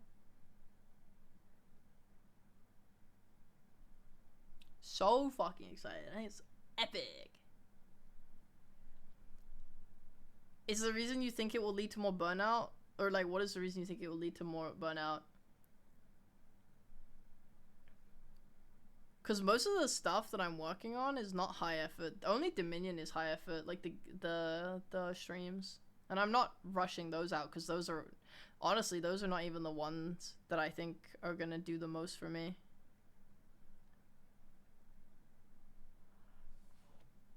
Yeah, the lad's been sending me like 10 minutes at a time. And, it looks so good. I'm excited to get to post it. It's putting pressure on yourself to achieve rather than just enjoy streaming. Yeah, but like, the problem is the idea of enjoying streaming is like a fanciful, like, whimsy of young 20s people with no pressure on themselves to do anything. I think it's like, I think it's unfair when people tell you that Twitch streaming should be about like having fun and doing streaming for the love of like streaming rather than trying to achieve anything. I think that's dumb, and I don't agree with it as an idea. I think that like the general streaming space is so massively oversaturated that streaming for the love of streaming is like a total pipe dream unless you have hours and hours and like years to like fuck around with random shit. I think you can put pressure on yourself and try and work to be successful is something you can do whilst having fun. But I think ignoring the business side of things, especially as you get older and have bills to pay, is like, it's just not an option. And I don't think it's wrong or negative to view it in that way. At the end of the day, streaming is a viable source of income if you're successful. And if you're not successful, it's not viable, obviously. It's like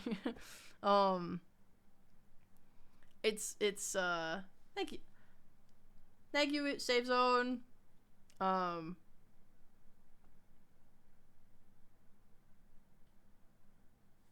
What was I saying?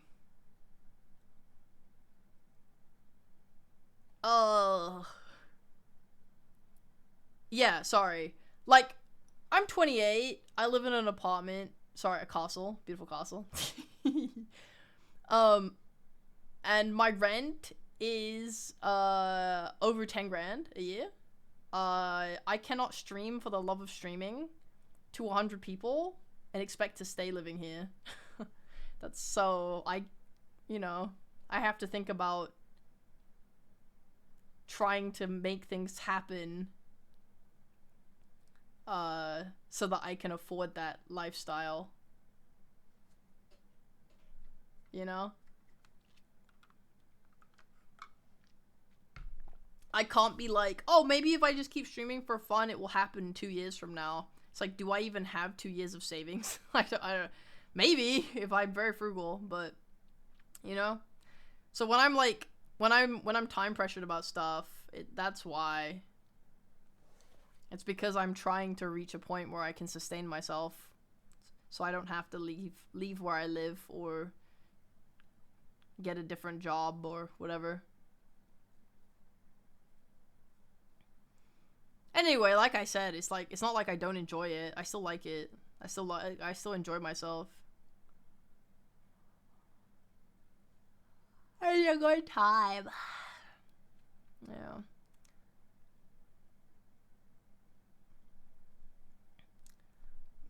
Start streaming for fun, go hard on success, build a stable fan base, and then relax standards and aim for the long run.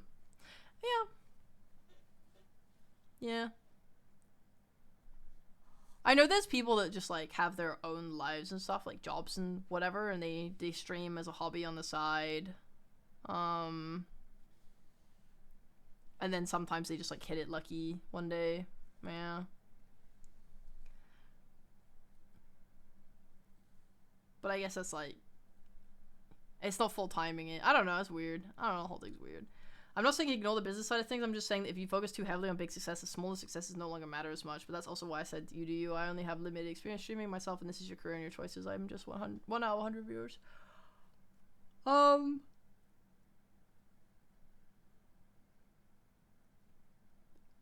don't know. Seems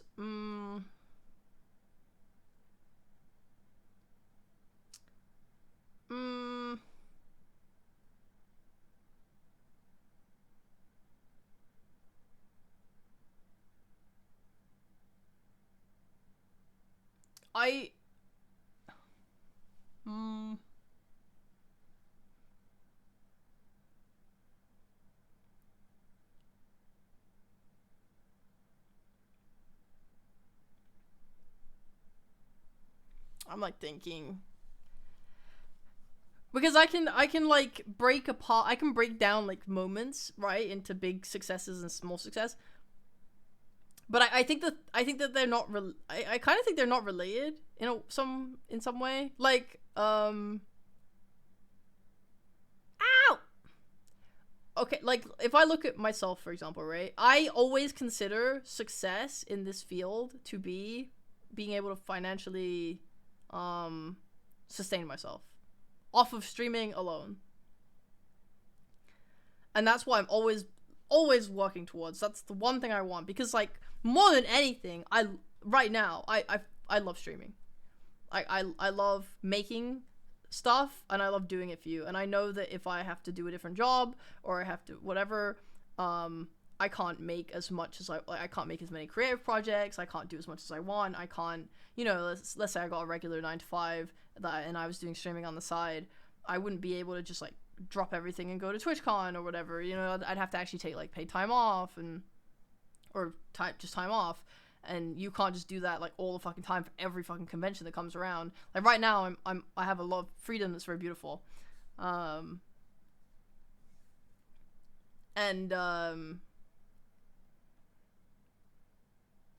want that freedom, and I want to be able to do this full time because it's what I love the most, and it's what I enjoy the most, and that's why it's important to me that I can do something I love doing, and I want to be successful so I can do that, but. I do get quite unhappy when I feel like I've lost progress towards that, or I feel like things are not going well, or I put forth a lot of effort and I don't feel like it's kind of paying off towards that greater end. But that's like separate to the smaller successes, right? Like a smaller success to me is still something I can recognize and be happy about, but like whilst knowing that it's not the thing that is the end goal. So for me, right, we got a massive influx of viewers that joined the Discord, and the Discord's been way more like popular, right? And I can still appreciate that whilst knowing that it's, you know, I'm still not sustainable as a streamer. I can be happy that like, you know, I have the smallest successes, like you guys loved me so much to make me a Pokemon ROM hack. I did not appreciate that because, you know, the Pokemon ROM hack doesn't push me any closer towards my goal of being financially sustainable on Twitch, but it's still something that I appreciate as like, holy fuck, that's so like, what a fucking gift. What a nice thing. I love this. This has made me so happy, right? And I can still appreciate that as a success. Like I was able to be someone that people felt strongly enough about that they wanted to make this for me, you know?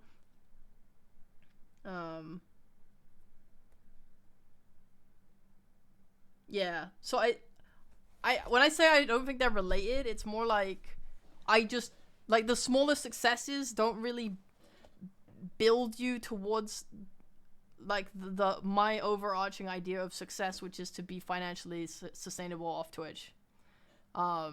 Therefore my appreciation of them is irrelevant, I guess. If that makes sense? I don't know if that makes sense. Like, I appreciate the smaller things and the smaller successes because they're just nice. But at the end of the day, you know, you like watching me stream. I like streaming for you. I need to be financially sustainable to keep doing that. So I gotta push myself to try and reach that mark, you know?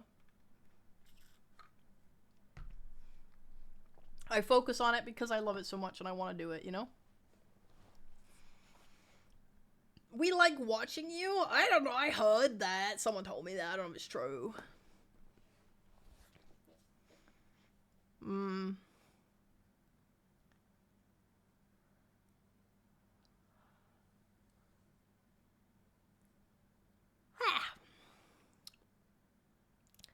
We're here for Viral. Viral hasn't even showed up on the stream in months. What are you guys still here for? You're just loitering. I'm gonna have you guys moved on. Gotta show. Scram.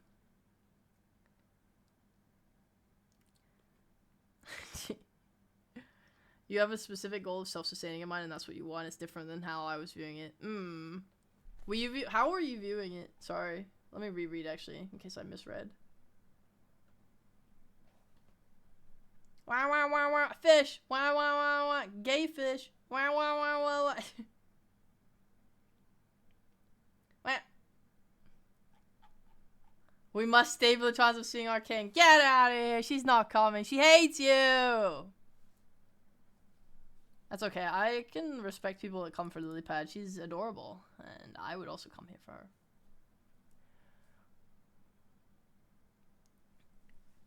I was thinking, I wonder how...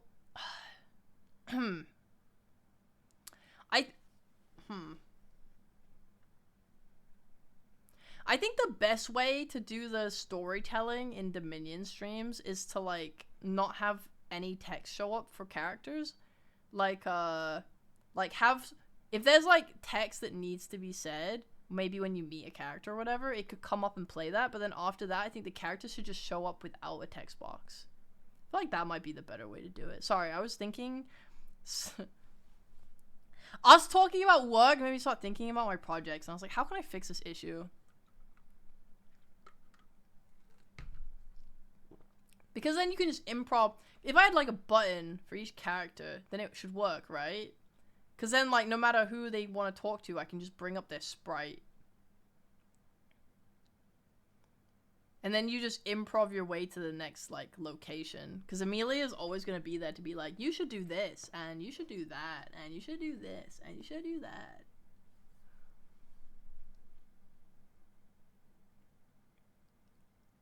And we can do with this, and we can do with that, and we can do with this, and we can do with that, and we can do with it, but we can do with that.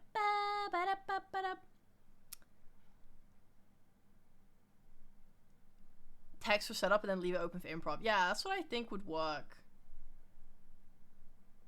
Because I got way too stressed with having a set order. Like, when Grape finished the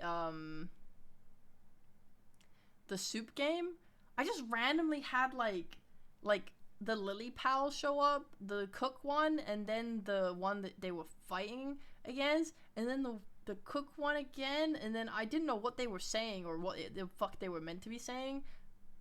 I think if I had, like, a free flow amount of, like, buttons to just bring up the sprites, that would be so much better.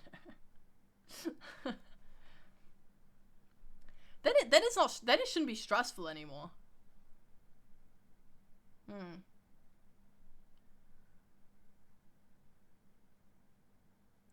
Also, I just want to do, like, a mini event, actually. Sorry. My work is pretty good, in my opinion. Wait, actually, hold on. Let me reply to Ocarina first. Hehe. Your work all busy? No problem. Don't worry about it. Oh. I quite like talking about things with different perspectives, because it's nice to, like... I usually have pretty strong opinions and stuff, but I still like to hear others, because it does help me, like, compare my feelings to other things. Anyway, sorry. Minibit, my work, okay, because this has happened to me twice recently. My work's, like, pretty cool. But, like, it makes me feel bad when people value me off of my work, but not, like, as me, if that makes sense. This keeps happening in VTubing. There's someone I met, and I was kind of excited to talk to this person, but they said, like, they wanted to, like, message me sometime about, like, how to make something with StreamerBot, or, like, just to, like, talk about some technical stuff sometime. And I was just a bit like, oh, you know, feels, you know, I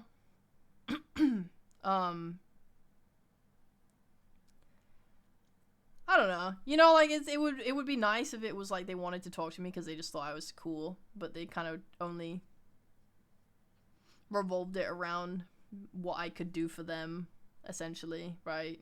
Like, work-wise, or not work-wise, but, like, I don't know. And then it happened again recently, is I hung out with someone, or I met someone, Um, and like they would not give me their they never really wanted to like connect in any way, right? There was no like, oh, what's your Twitter, or like, oh, what's your Discord or anything. But then like we were just talking about work stuff, and I was like, oh yeah, this works like this way, this works like this way, and they were like, oh, I want to do this thing, and I was like, yeah, I know how to do that if you need help. They were like, oh yeah, let me add you on Discord. I'm like, ugh. Like it's not like it's nice to have a purpose, I guess, but it always feels bad when like the only reason they want to. I mean, I don't know what they feel. I think that's presumptuous of me, to be honest. But it feels bad when the catalyst for ever making a connection is because of what I can do for them with work.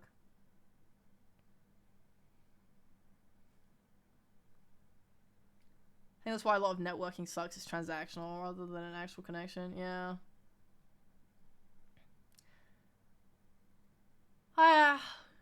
I think it's mostly tiring for me. I actually don't mind networking at all. I'm actually pretty fine with it in general.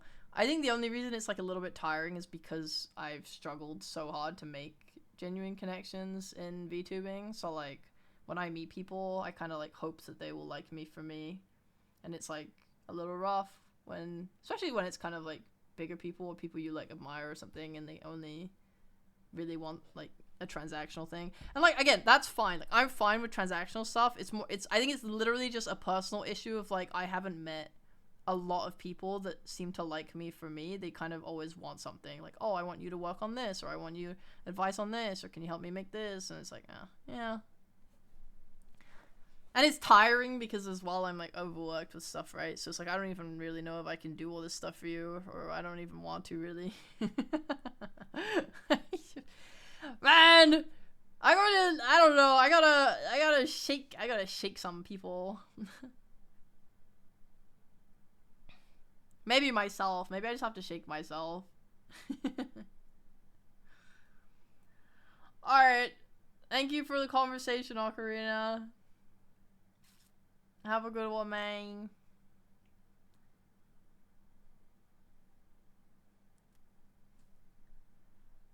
No, they're not downer at all. If anything, I was worried that I was being a downer by talking about this kind of topic stuff for like an extended period of time. Raya shake when? But I don't want to shake anyone.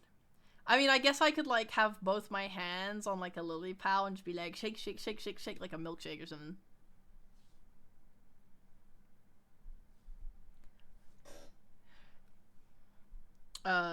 You'll find out who the real ones are all the time. Just keep trying. Yeah. Honestly, the only reason I want to get famous is so I can spit on the people who didn't care about me when I was a baby. My revenge story. Hiya.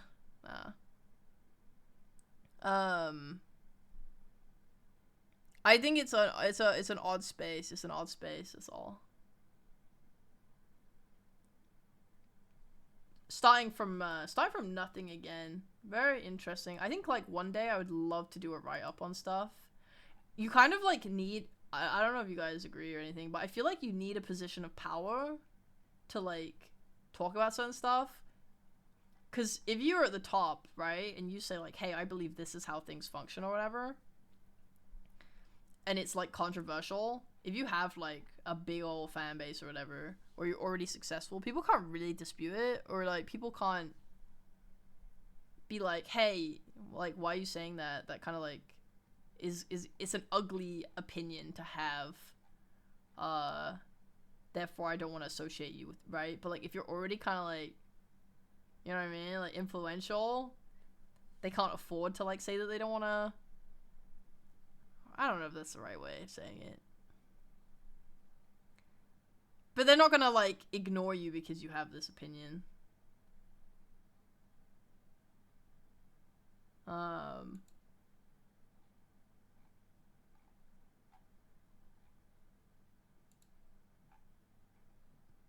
God, I want to do that for Dota so bad. But I need to be fully out of Dota before I can drop my opinions on Dota. Fuck! I have so much shit to talk about from Dota. Just like so much stuff. Oh. But I can't do it because it would probably like kill my relationship with TOs. And it would probably make the the viewer base in general, or like player base, sorry, like a little bit polarized to me. I would have to be completely out. We thought you were done with Dota? Like, I don't know. I'm not 100%. Like, I might do more in the future. But there's just like, I don't know. There's like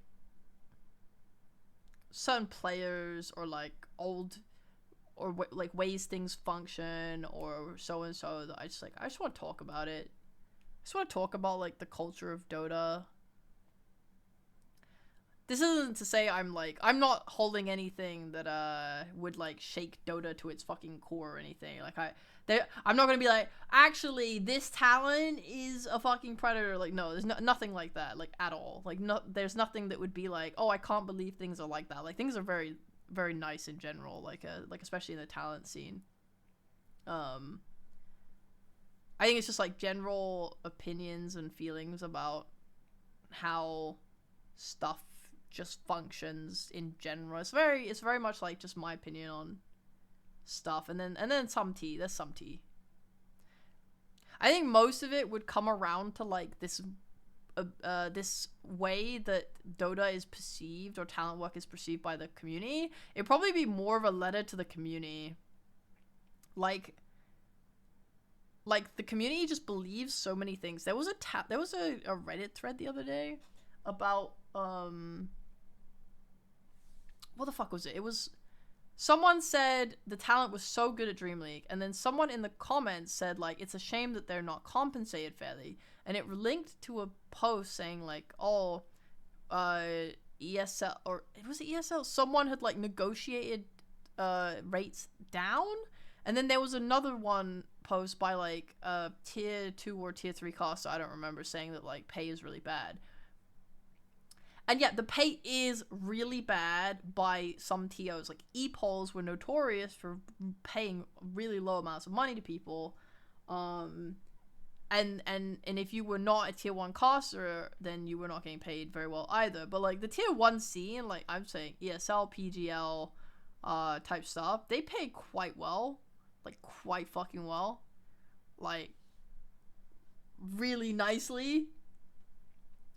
So I don't understand how this misinformation just keeps like getting thrown around.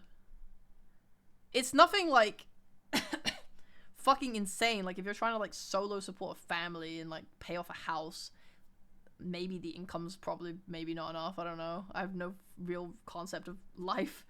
But like, I can say that the income was pretty fucking nice. It's definitely not like, oh, woe is me. I think the main thing that the community doesn't understand about talent work is like how many hours go into like working every day. Like, you can be on the screen for like 4 hours, but like you're probably, you're spending multiple hours at the studio before you even go live. Women get their makeup done for so fucking long. You have to do all of your prep work around that and like stuff like that. So much work. Holy shit. Like, people have no idea how tiring talent work is. It's like fucking exhausting. And you also have to remember that we get brought to studios, so we're not living in the comfort of our own home. We get flown out to like live in a hotel, or like a, usually a hotel, in a country that we're not super familiar with, to spend like 10 hours plus a day working on a camera job where we can't, I don't get to just sit at a PC and, fill out some fucking Excel forms or whatever. I have to be on a camera, performing, entertaining, and then I have to go to the back room, the green room, and watch the game, where I have to spend the entire game thinking and analyzing so I can go back on the camera and deliver that information. Like, Jesus Christ. It's a fun fucking job. It is an awesome job, but it is so tiring. The community just does not respect that at all, I think.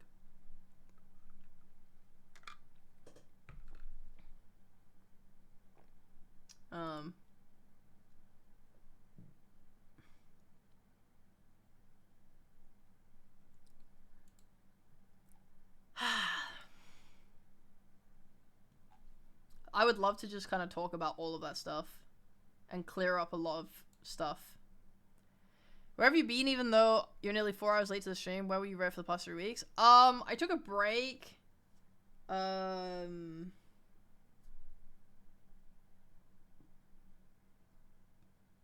took a break because I was burned out of work and I didn't want to work anymore. So I planned to take a 1.5-week break, but then I got sick. So then it became a 2.5-week break, and then I came home from TwitchCon, and I needed like a day to recover from that, so it became almost 3 weeks. Sorry.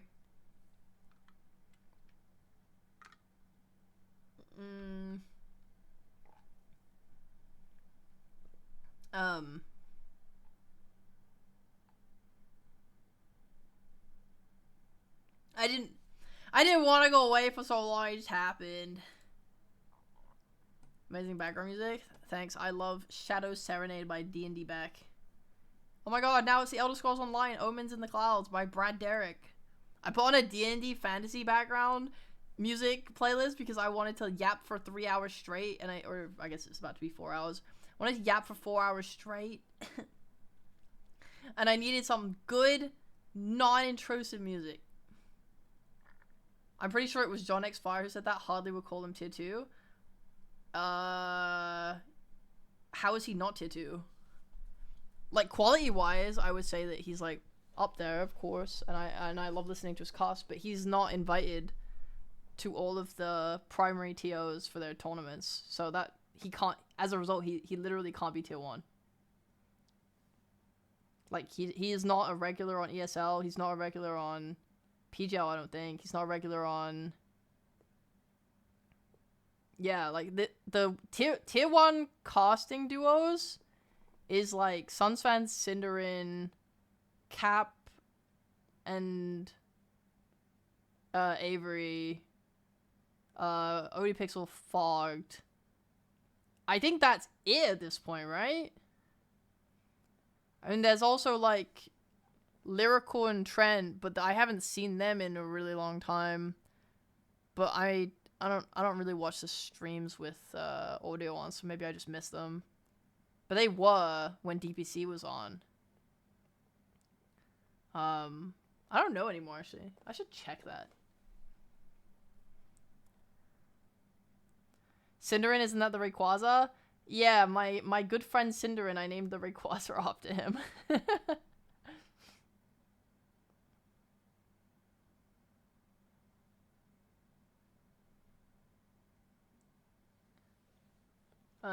Yeah, when I use tier 1 and tier 2, I'm referring to the shifting meta of who is being hired.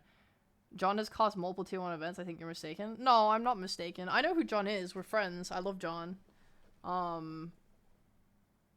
But you're misunderstanding me. When I say tier 1 and tier 2, I am talking about the frequency of your hiring with tier 1 events. And the matter of the fact is, most events only have 3 slots for casting partners, and usually it goes to, like I said, ODPixel, Fogged, Sunshine, Cinderin, Cap, and Avery.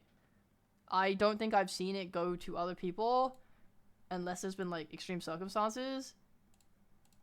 John rarely makes it to these events. And I don't think that's because he lacks skill. I don't think that's because he's not a good caster. I think he's a wonderful caster, and I love listening to his casts.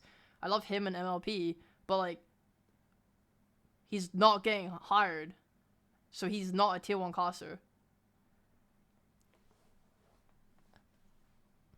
But, like, that's not his skill. I'm talking about, like, if there is a tiering of events, And if you're regularly getting invited to the tier 1 events as a caster, then you are a tier 1 caster because you're working at tier 1 events. If you're not, you're a tier 2 caster, tier 3 caster, depending how far you go down. Right now, most are doing it with just 2 pairs. Yeah, I did notice that, actually. That's a good shot. That's a good point. Yeah. Again, it's not a comment on skill. I think John is a fucking awesome caster. I'm just talking about, like, how many events you're going to. Let me look at, like, PGL. Because I actually don't know. Because I know that PGL don't ever hire Cap and Avery. So, who are their pairs that they do? Recent was PGL Wallachia 4.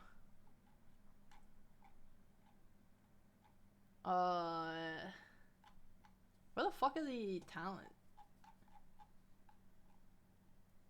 Their casters, they did B-Cop. Oh yeah, PGL like B-Cop. B-Cop, Fogged, Lacoste, and ODPixel. Yeah. And then they have John and MLP as remote.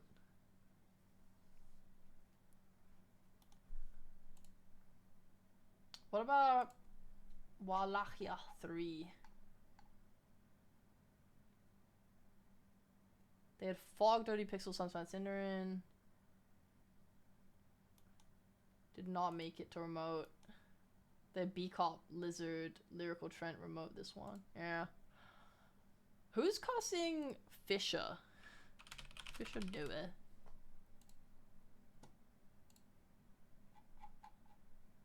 Jesus Christ. They have like no one. What a fuck. What a fuck. Is it all remote? No. I mean, they're not being hired, so they're not... This is what I mean, though, right? They're not being hired to ESL. When they are hired, they're not hired reliably for PGL, and if they are, they're remote. They're not hired to Fisher. It's like... Who else is there? There's, I mean, whatever. I feel like my point is sufficiently made anyway. I don't mean to, like, I'm not trying to, like, hurt feelings here, but...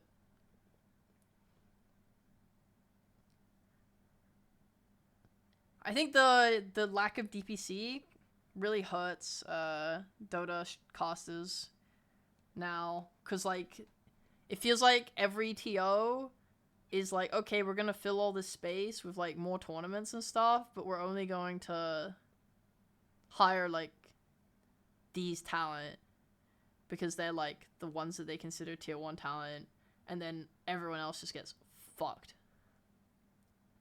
I was talking to someone at TwitchCon who wanted to be Dota talent like ages ago, not anymore. And they were saying that they gave up because they realized that it was fucking impossible. And I was like, yeah, it really is. Like, I was saying that the only way I think to become a talent that gets hired for everything nowadays is if you manage to be lucky where you are very good, so this is not luck, but if you're very good at play-by-play, but the luck is if you are able to pair up with a pro. Like, you're just friends with the right people and you find out, you know, let's just say, who's like the most charismatic Dota player, like in terms of casting? Probably like Insania or Quinn, right? Let's say one of those two retires, and you're a really good play-by-play caster, but you've never been able to be invited to all these tier 1 tournaments. If you are able to suddenly pair with Quinn, for example, and start casting, you're probably making it to events. Because they're going, like, the TOs are going to want to see Quinn cast. And it's like, that's it. Now you can compete. That's it. Otherwise, good fucking luck. It's not happening. I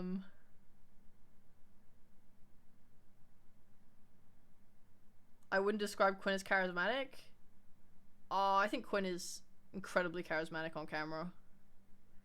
I think like when he ruins pubs, he gets everyone angry at him for sure. But like as soon as he's on a camera for like main broadcast, when he does like guest paneling, whenever he does an interview, whenever he is on a stream as like a guest or streams on his own stream, people people only say good things about him, about how charismatic he is and how easy he is to listen to and how well spoken he is and blah blah blah. He's so fucking charismatic, in my opinion. Yeah, their podcast is good. Yeah.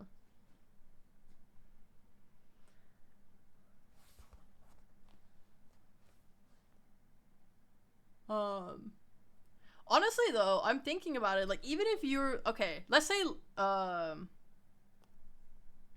even if you had, let's say Lyrical, right? Let's say Trent wants to go look after his babies, and Lyrical's like, okay, I'm pairing up with Quinn. Who are you actually replacing? Because I think Cinderin and Sunsfan have like a humor thing going on that's kind of their own niche. I think Cap and Avery are the like professional but funny and pro player information caster pairing, and I think Fogged and Owen are like the very TV friendly, like if you had to label them as like the standard casters, you know, you would like if I was trying to sell someone on esports, I would use them. They're so, you know, they're like they're so good at that. So I feel like let's say theoretically Lyrical plus Quinn, they would be competing with I think it's Cap and Avery that they're competing with directly, and I think it's Owen and Fogged that they're side competing with. Because if you're hosting an event and you don't need that kind of like easy broadcastable talent, then you can just skip Owen and Fogged. Maybe. I don't think you can leave them out permanently because I think that they bring too much and they're like so hype and good for like finals or whatever. So I think yeah, I think it's so weird to replace anyone. I think unrealistically,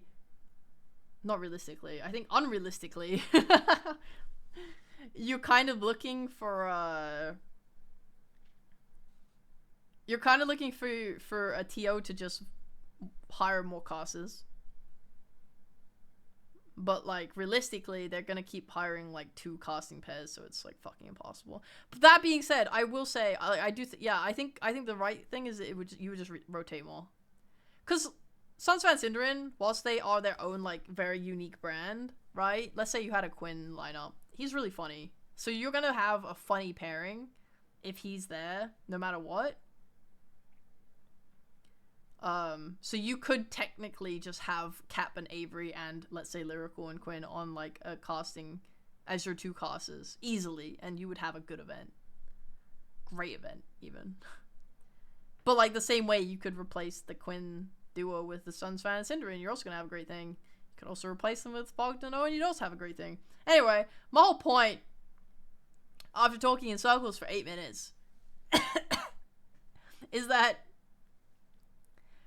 the only way to make it into the tier 1 scene as a duocaster right now is to find a retiring pro player whenever that happens, and then partner pair with them.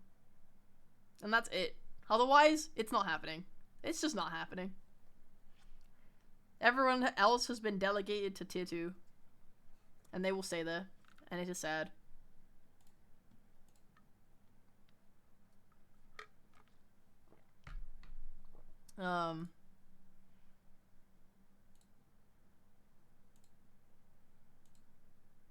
C'est la vie, man. C'est la vie. It's a nice problem to have. That Dota has such great talents. I mean, yeah. I mean, Dota has insane talent. It's unbelievable, honestly. Fogged is a warm glass of milk. What, like he's just like comfortable? Like a cozy. He's cozy. He's pretty cozy. I like how much he cares about game and like mechanics and stuff. God, I talked about Dove so long. Fuck.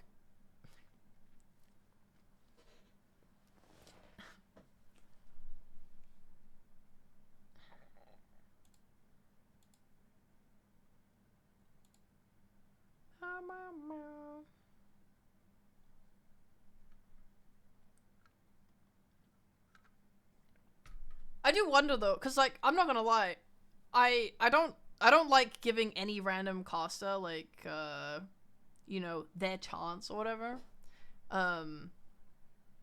because I you know, there is just a question of quality. There are casters I think have been around like tier 2, tier 3 that I just don't like listening to, and I don't think we should like give them a slot at like a big tournament, you know, for just for the sake of like variety. But that being said, I do like variety.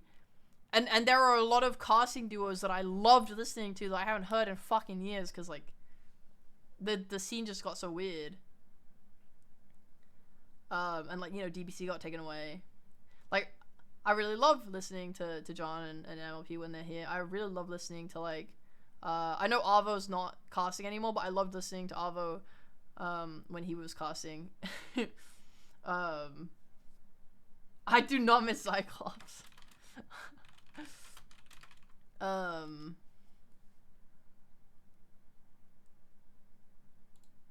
Fuck, man.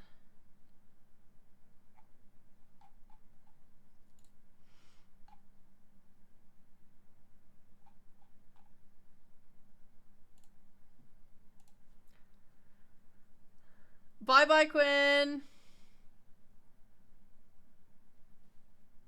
Oh, not you, Ray. That was Lilypat. Lilypat says bye. Hello, Atsby.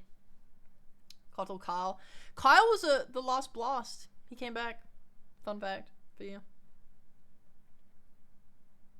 Do people miss Gods? Honestly, maybe I should reach out to him, but I have no idea what happened to Gods, because he was working events for a while. Even after BTS got taken down, I swear he was still working stuff.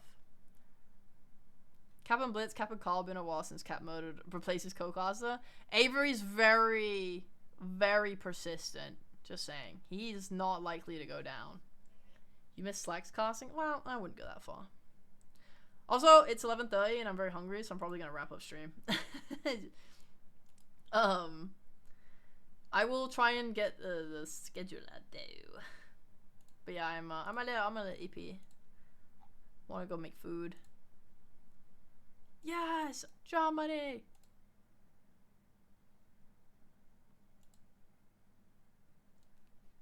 No more fantasy! Only my Spotify. My guess is crypto. I don't feel like he would have done that. Twitter.com Gods Dota Twitter. The menu? Well, I know Scar made some garlic bread. Oh, dude. Gods hasn't tweeted since 2023, and that was when BTS went down. He replied to a tweet on March 25th to someone whose account is private.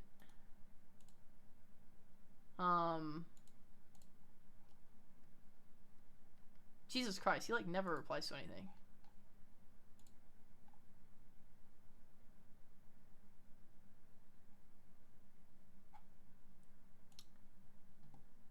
Right, EP 11:30. I'm EP because I haven't eaten. I need energy from food. I'm like a human being or something. Why is that song playing? I love this song. Sorry, Thea. I love this song. I played it so much lately.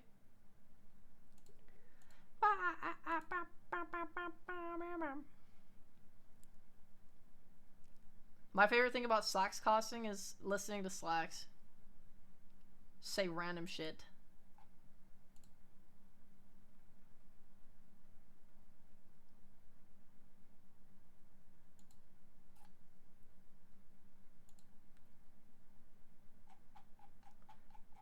Okay. Yep. Okay.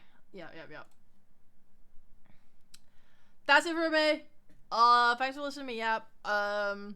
These kinds of streams are hard for me to go longer on. Like, I would like to go longer, but the issue is when I do like these long catch-up streams and I talk for like 3 hours straight, and we're at 4 hours right now, but when I talk for 3 hours straight, my throat really hurts. So I'm not good at endurance talking. So I'm gonna go rest my throat, and then tomorrow we will do a little more chill stream. We will do, let me see. I'm looking at my week real quick for you guys. Let me do a preliminary idea of streams. Okay. Thursday, let's do an art stream. Oh my god, Cinderin! I was just talking about you for like half an hour. Cinderin, I was talking about you for half an hour. Were you listening?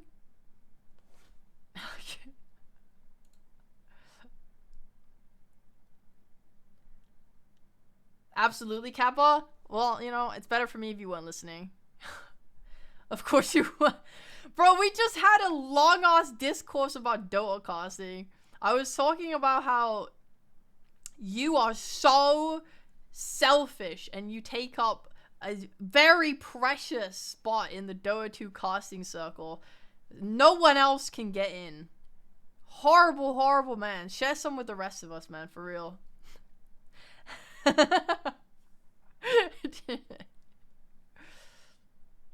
I love talking about Dota. It's like I lie back in my chair and I swirl a glass of wine. I reminisce on this thing that I'm no longer a part of. It's beautiful. Yes, the Dota scene. Much to be said, boys. Much to be said. Oh, can you believe those casters nowadays? Jeez. Are we writing dogs? Yes. We should cancel everyone. Except me.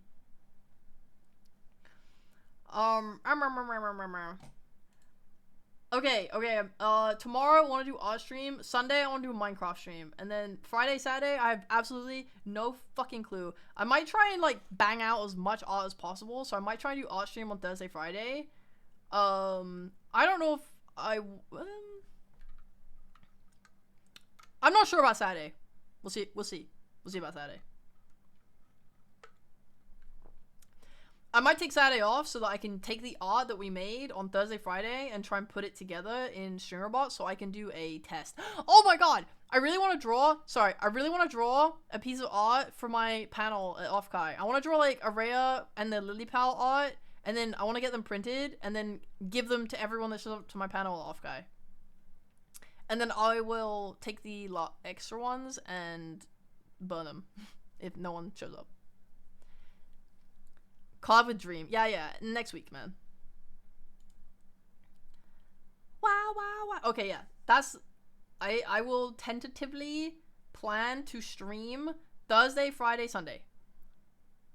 Tomorrow we can do, I think tomorrow I would like to get started on the actual Offkai thingy just to see how much of a dent we can make. And then on Friday, I want to make the print.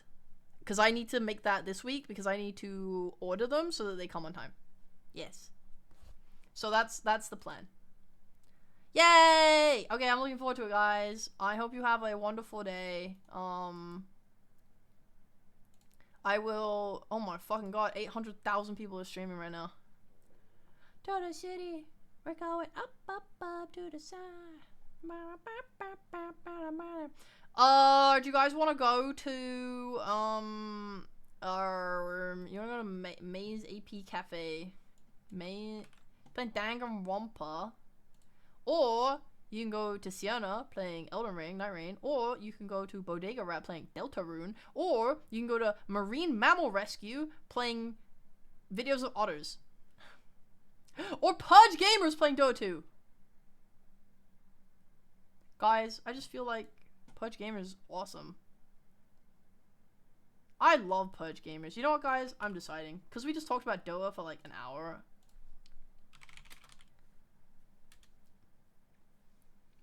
Sorry, guys. I know I just listed a bunch of lovely people, but we're going to raid Pudge because I love Pudge, and I'm excited to play D&D with Pudge again.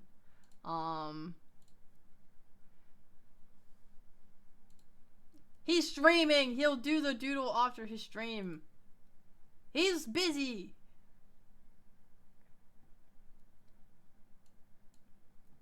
Are you saying Pudge isn't a lovely person? Yes.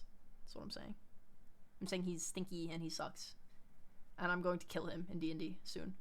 Thanks for stream, Rhea. I'm going back to having tea with Elgar. Yay! Make sure you say hi to Rhea in Three Houses. I loved her. I say loved her because I'm not playing the game anymore, but if I was playing it right now, I'd say I love her. She's great. I love Rhea. How dare you leave us? I'm sorry, but I'll be back tomorrow. Smiles. Hee hee. Alright, guys. Thanks for coming, hanging out with me today. Thank you for the gifted subs. Thank you for the resubs. Thank you for the new subs. Thank you for thanks for listening and not leaving. Appreciate it. Bye, guys. Bye.